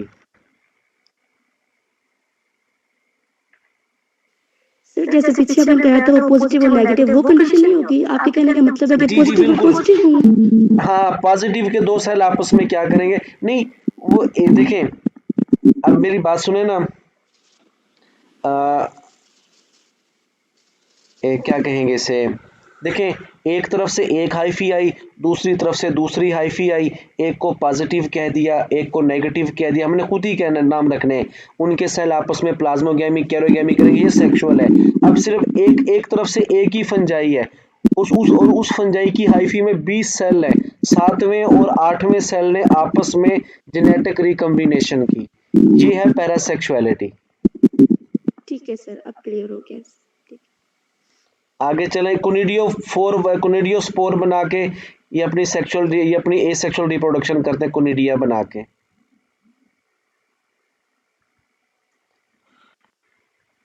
लैंड अडाप्टेशन, ये लैंड अडाप्टेशंस में ये आता है कि ये बेहतरीन तरीके से ग्रो करते हैं, इनकी सेल वाल में जो काइटन होती है वो रेजिस्टेंट टू डिके है देन सेलुलोज एंड लिग्नन, और उसके बाद राइजाइड होते हैं इनमें, और ये -5 टेम्परेचर तक भी ग्रो कर जाते हैं, तभी तो फ्रिज में रखी हुई चीज़ें फफूंदी लग जाती हैं उनको, क्योंकि ये लो टेम्परेचर पर भी ग्रो करते हैं। इसमें एज सच देखें आप लोग लैंड अडाप्टेशन में से इस पूरे टॉपिक में से, लैंड अडॉप्टेशन वाले में से फिर अपना पॉइंट पूछें, नहीं तो फिर आगे चलते हैं।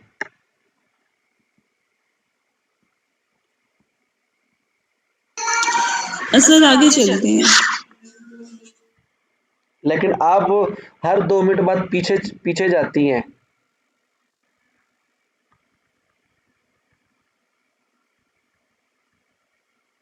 Importance of fungi, ecological importance ये वही है, ये क्या काम करेंगे, ये माइकोराइजी बना के हेल्प करती हैं, लाइकन बना के हेल्प करती हैं। उसके बाद बायो रेमिडिएशन, देखें बायो इंडिकेटर, सुन ले सारे गौर से, बायो इंडिकेटर में असल काम बायो रेमिडिएशन हो रहा होता है। ये इन्वायरमेंटल पोल्यूशन को जज़ब करके इन्वायरमेंट में से पोल्यूशन को कम करते हैं। इन्वायरमेंटल पोल्यूशन को जानदारों ने कम करना है, तो लाइकन खुद एक जानदार है जो 2 जानदारों से मिलके बना है, अल्जी और फंजाई से, तो ये बायो रेमिडिएशन भी कर रहे हैं। इकोलॉजिकल इंपॉर्टेंस देखें,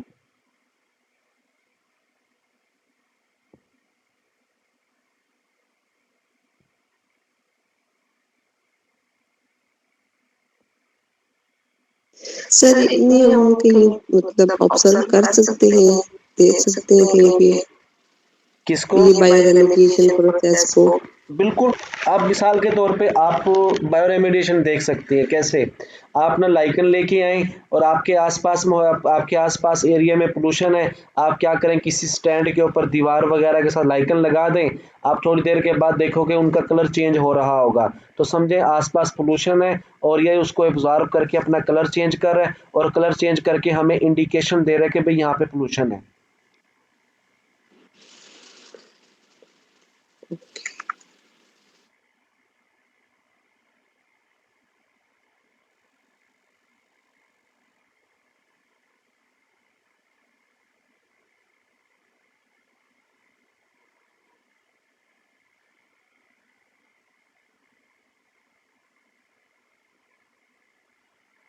सर नेक्स्ट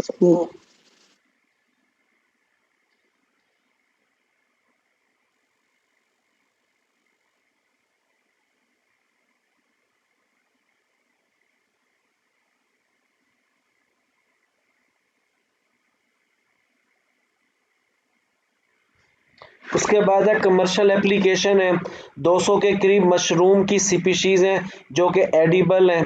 एगेरिकस है, मोरल्स है, मोरकेला, एस्कुलेंटा, ट्रोफल्स हैं। इन सब को क्या करते हैं, फूड के तौर पे यूज़ की नज़र आ रही हैं आप लोगों को, मशरूम वगैरह, मोरकेला। और कुछ ऐसी हैं जिनकी सिर्फ एक बार खाने से इंसान की डेथ भी हो सकती, इतनी जहरीली होती हैं। एमानीट्रा है, टोडस्टोल हैं, ये चीज़ें।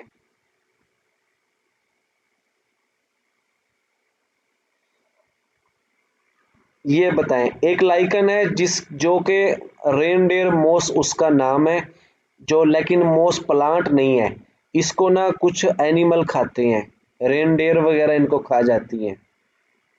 सर्टन फंगाई हैं, इंडस्ट्री में यूज़ करते हैं सैक्रोमाइसीस को, पेनिसिलियम को, जो अरोमा फ्लेवर फूड के हवाले से हम लोग इनको यूज़ करते हैं।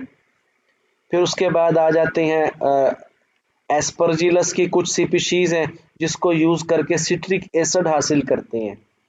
ये आप लोग ना कमर्शियल एप्लीकेशन पढ़ें और पूछें इसमें से।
आप लोगों ने ना इसका जो पॉइंट नंबर 3 है, इसको देखोगे, लेवोस्टेटिन क्या काम करता है, पेनिसिलिन क्या काम करती है, उसके बाद साइक्लोस्पोरिन। अच्छा ये समझ आई आप लोगों को साइक्लोस्पोरिन क्या चीज़ है?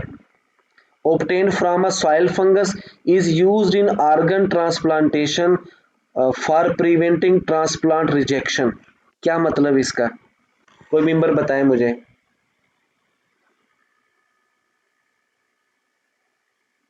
ये मतलब जो ऑर्गन्स के मतलब ट्रांसप्लांटेशन के लिए जो ऑर्गन्स होते हैं उनको मतलब सेव रखने के लिए यूज किया जाता है।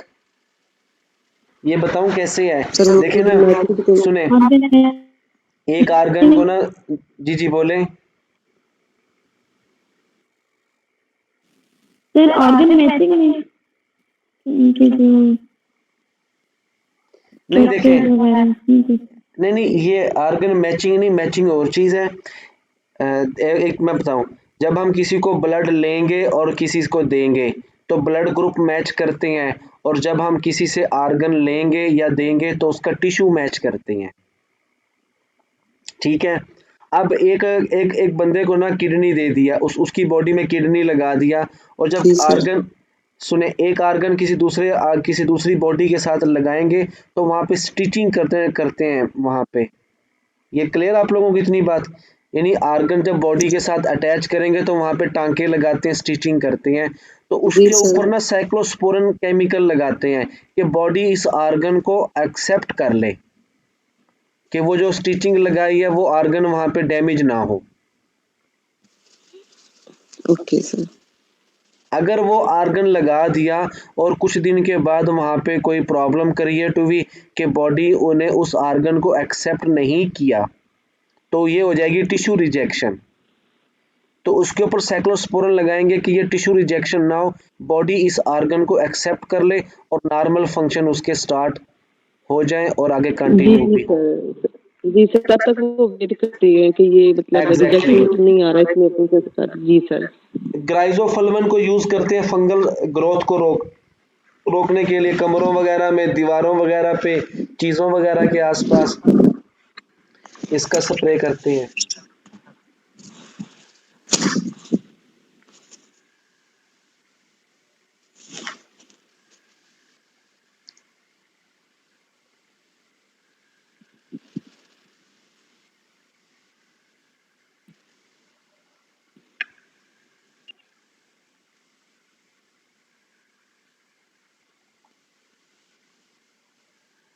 और देखें इसमें,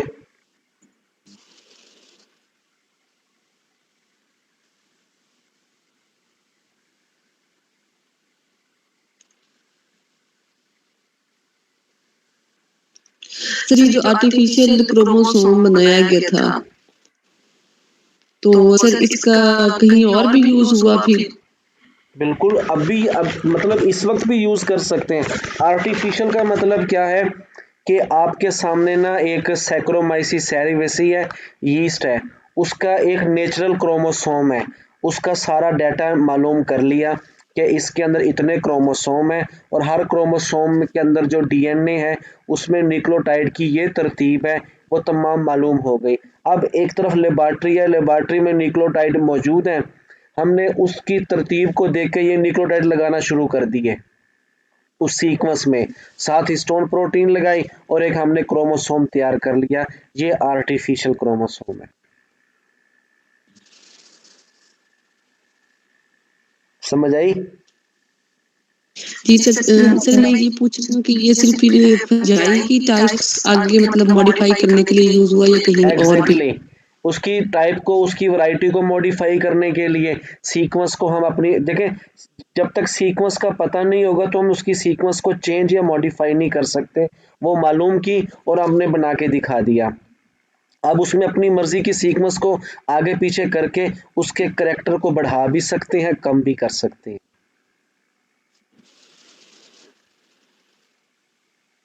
और इसका दूसरा फायदा भी हो गया कि भाई फलां क्रोमोसोम के ऊपर फलां जगह पे फलां जीन मौजूद है, ये इसी प्रोजेक्ट से पता चला। अब जैसे आप लोगों ने ना वो पढ़ा ह्यूमन जीनोम प्रोजेक्ट HGP, जिसमें इंसान के 46 क्रोमोसोम के ऊपर कितने जीन्स हैं, जिस सीक्वेंस से DNA है, वो तमाम बातें, वो तमाम चीज़ें मालूम की गई। अब साइंटिस्ट को पता है, साइंटिस्ट लोगों को पता है कि इंसान के क्रोमोसोम के ऊपर कौन सा जीन किस पोजीशन पे कहाँ मौजूद है।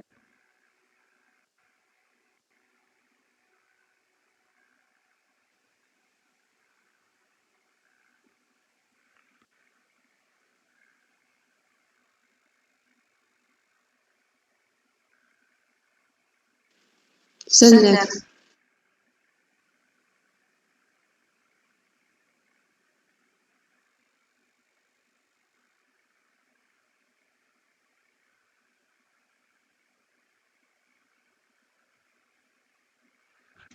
उसके बाद है economic loss due to fungi. ये देखें आप लोग,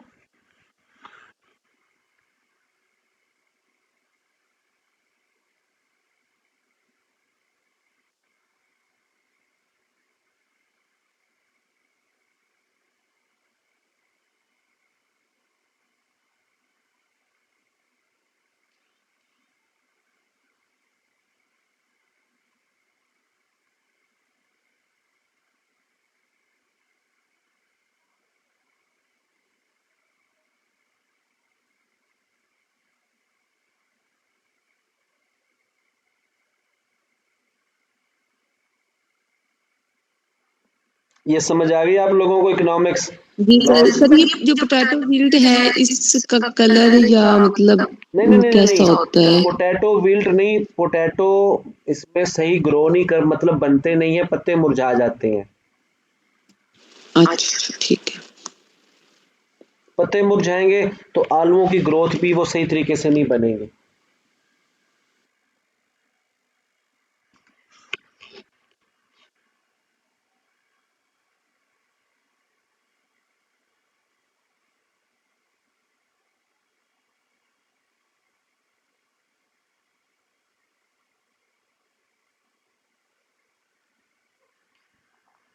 ये नीचे मुख्तलिफ डिजीज़ हैं, इनको पढ़ लें कि कौन से फंगस की वजह से कौन सी डिजीज़ है।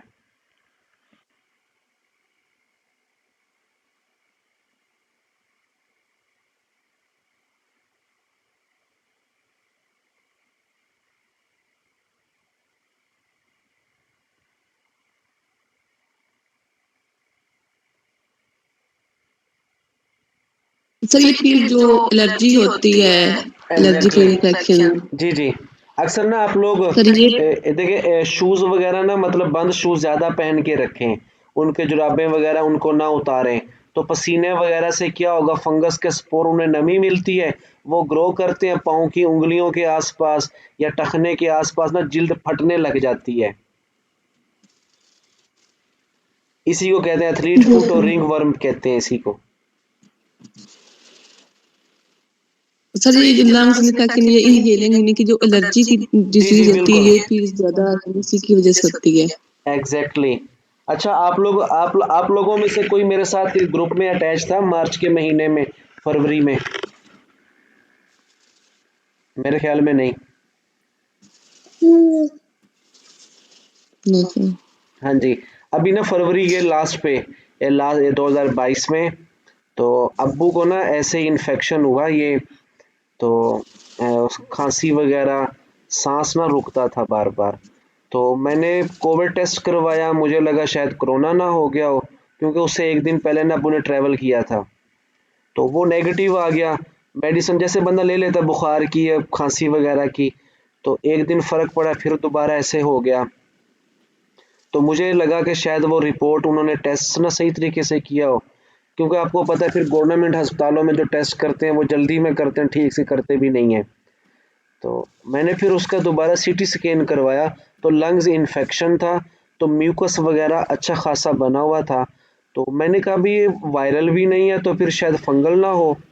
तो दोस्त था डॉक्टर, तो बाकायदा मुकम्मल फिर सारा चेकअप करने के बाद भी इसकी वजह तो पता चल भी है क्या ये, तो क्योंकि वो सोफोकेशन होती थी बार बार, तो पता चला था वो फंगल इन्फेक्शन था, हिस्टोप्लाज्मोसिस।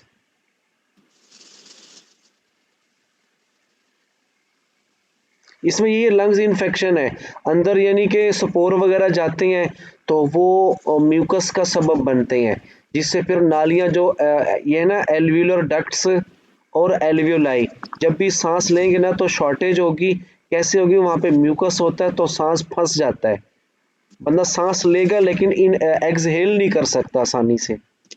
सर मुझे है ना एलर्जी प्रॉब्लम, अदरवाइज सर लेकिन मुझे ये नहीं, ये नॉइज तो ऑल टाइम, फ्लू तो मुझे रहता ही रहता है, लेकिन लंग्स का जितनी दफा मैंने चेकअप करवाया उसमें कोई मतलब ऐसा नहीं, इन्फेक्शन नहीं है लंग्स में।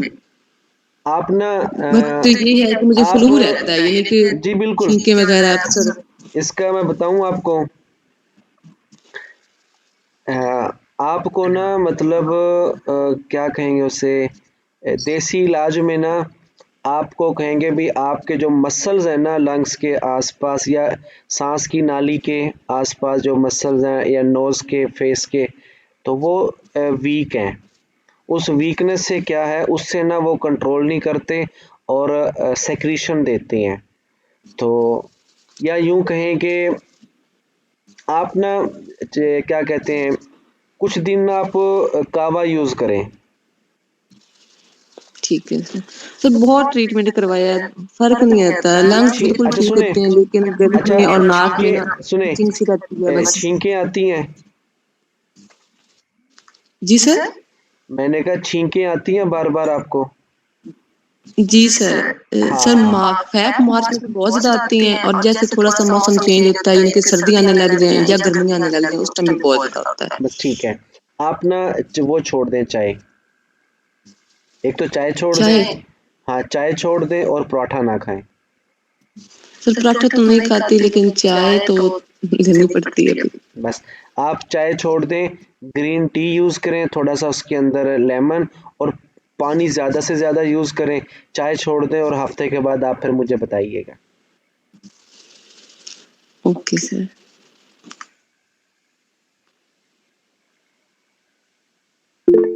क्योंकि इसको ना जो ऑयली चीज़ें हैं वो ज़्यादा इन्हांस करती हैं, जिससे फिर नुकसान होता है।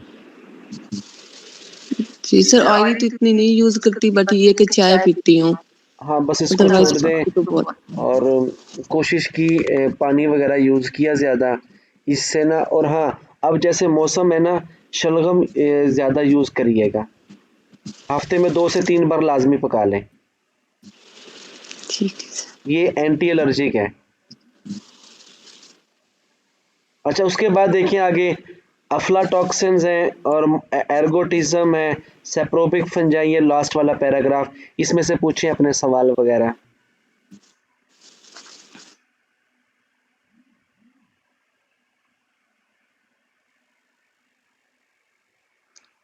रिंगवर्म है, हिस्टोप्लाज्मोसिस है, एस्परजिलोसिस, अफ्लाटॉक्सिन। सुन लें, ये बड़ा इंपॉर्टेंट है, ये मैं आप लोगों को बताऊं, जो भी खाने पीने की चीज़ें होती हैं, जैसे ये जो पैकेट में पैक होती हैं, उसमें से कोई दाना ख़राब हो या थोड़ा सा भी ख़राब हो, बासी टाइप हो, उसको फेंक दें, उसमें ये अफ्लाटॉक्सिन होती हैं।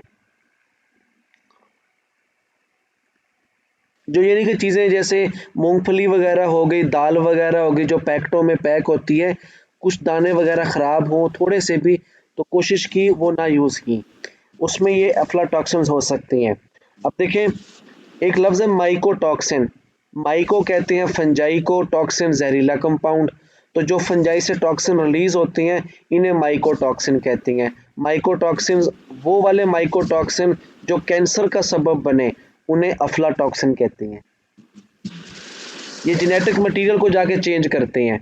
अब ये होते किस वजह से हैं कि अगर improperly stored grain such as peanut, corn, ये कॉर्न वगैरह, मिल्क, एग्स वगैरह, ये इनमें इनकी मिकदारें हो सकती हैं, तो ये नुकसान देंगे। एर्गोटिज्म है, जो ख़राब आटे वगैरह से यूज़ किया सर ये जाए। एग में कैसे होगा? सर एग में तो, सर या तो एग सही होता है या फिर खराब होता है, एग की तो यही 2 टाइप्स ही हो सकती हैं। सुने सुने, एग में ना नोट कीजिएगा, लाइट ब्लू या लाइट ग्रीन कलर का स्पॉट वगैरह जर्दी के साथ ना हो। ठीक है सर। दूसरा सुने, एक और चीज़, जो अंडे ख़राब हो जाते हैं उनमें भी होते हैं ये, अब कहेंगे अब ख़राब अंडे तो हम यूज़ नहीं करते, लेकिन जो बेकरी इंडस्ट्री वाले होते हैं जहाँ पे 100 अंडों के अंदर 2 अंडे ख़राब आ जाए तो कहाँ पता चलेगा आमलेट बनाते वक्त।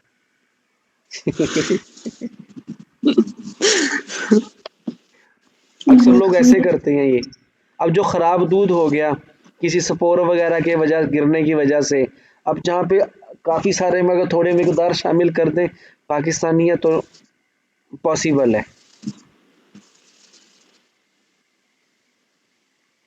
और ऐसा लोग करते भी हैं। सर वो खराब अंडे में भी एफ्लाटॉक्सिन नहीं प्रेजेंट होगा? नहीं मतलब लाजमी नहीं उसमें हो, क्या उसमें नहीं भी हो सकता और चांस है उसमें हो। अब मिसाल के तौर पे देखें ना, 1 मिनट देखें, अब ये जो पीनट है, कॉर्न है, ये दाने वगैरह अगर कोई मुर्गी वगैरह खाती है उसमें अफ्लाटॉक्सिन है तो वो उसके अंडों में तो आएगा।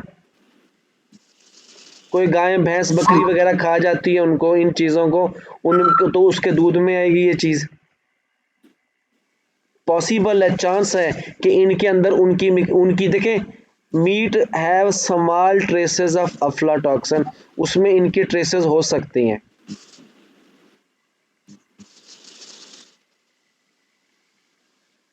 समझ आइए अब आपको? ओके। आगे एर्गोटिज्म है कुछ, ये थोड़ी सी लास्ट वाला पोर्शन है कि इनकी वजह से ना ये वुड वगैरह लकड़ियां गल सड़ जाती हैं। दुनिया का तकरीबन 15 से 50% जो फल है हर साल खराब होता है, वो फंगस के अटैक की वजह से होता है। लंबर कहते हैं ये जो जंगलात से लकड़ी हासिल होती है, जो दरख्त वगैरह काटे जाते हैं उन्हें लंबर कहते हैं, अनप्रोसेस्ड वुड, जिसको अभी आरा मशीन पे लेके नहीं गए ना उसके तख्ते वगैरह बनाए, तो अभी जो जंगलाती लकड़ी है उसे लंबर कहेंगे। और जब हम उस लंबर को आरा मशीन पे लेके आएंगे वो उनकी काट छांट करेंगे, उनके तख्ते बनाएंगे, जिससे अब आगे फर्नीचर बनेगा, उसे टिम्बर कहते हैं। Okay sir. सर ये मुझे फर्स्ट टाइम पता चला है अब। एक होता है लंबर और एक होता है टिम्बर। अच्छा, आप लोगों में से किसी ने इंडियन मूवी देखी है अभी जो बड़ी हिट हुई है, पुष्पा? No sir. नहीं, उसमें बड़ी कीमती लकड़ी है एक संदल, बहुत महंगी जी लकड़ी सर है। देखिए। अब वो देखिए, अब वो जो जंगलात से जो लकड़ी के बड़े बड़े जो वो निकालते हैं उनके स्टेम तने, वो लंबर हैं। जब उसको आरा मशीन पे लेके जाएंगे उनके तख्ते बनाएंगे, फटियां वगैरह इस टाइप की बनाएंगे, तो उनको कहेंगे टिम्बर। अनप्रोसेस्ड वुड उसे लंबर कहते हैं, that is obtained from forest, and the wood that is processed and used for construction, उसे उसे कहेंगे टिम्बर।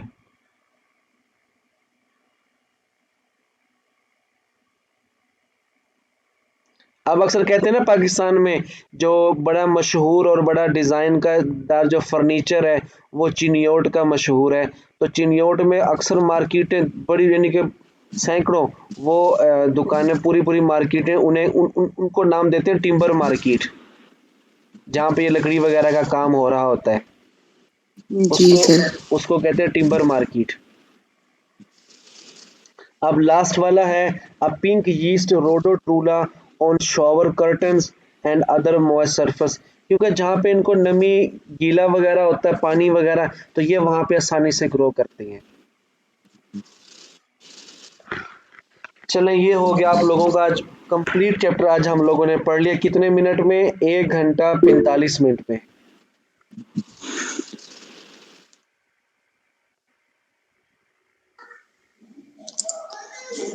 सर मैंने आपसे कुछ पूछना था।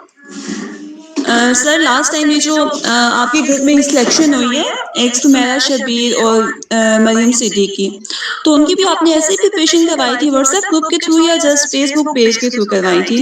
उनकी मैंने उनमें गूगल मीट डिस्कशन नहीं थी, हाँ व्हाट्सएप के मैसेज पे डिस्कशन होती थी। अच्छा, वो दोनों ना मरियम सिद्दीक तो मेरी क्लास फेलो थी और जो है सुमेरा वो मेरी सीनियर थी। जब और मैं उनके जी जी तो कर रही थी, पीएचडी कर रही थी वो उस टाइम। जी जी बिल्कुल उनके यही जो एमसीक्यूज के टेस्ट वगैरह हैं वो सेम ऐसे चलते थे। बाकी मैसेज में डिस्कशन होती थी या सम टाइम मैं किसी पे कॉपी पे ना डायग्राम बना के वॉइस रिकॉर्ड करके भेज दी। तो अब तो आप लोगों के साथ ये मतलब इनके इंटरेक्शन उनके उस तैयारी से ये ज़्यादा बेहतर है। बहुत ऑर्गेनाइज है ये सिस्टम तो।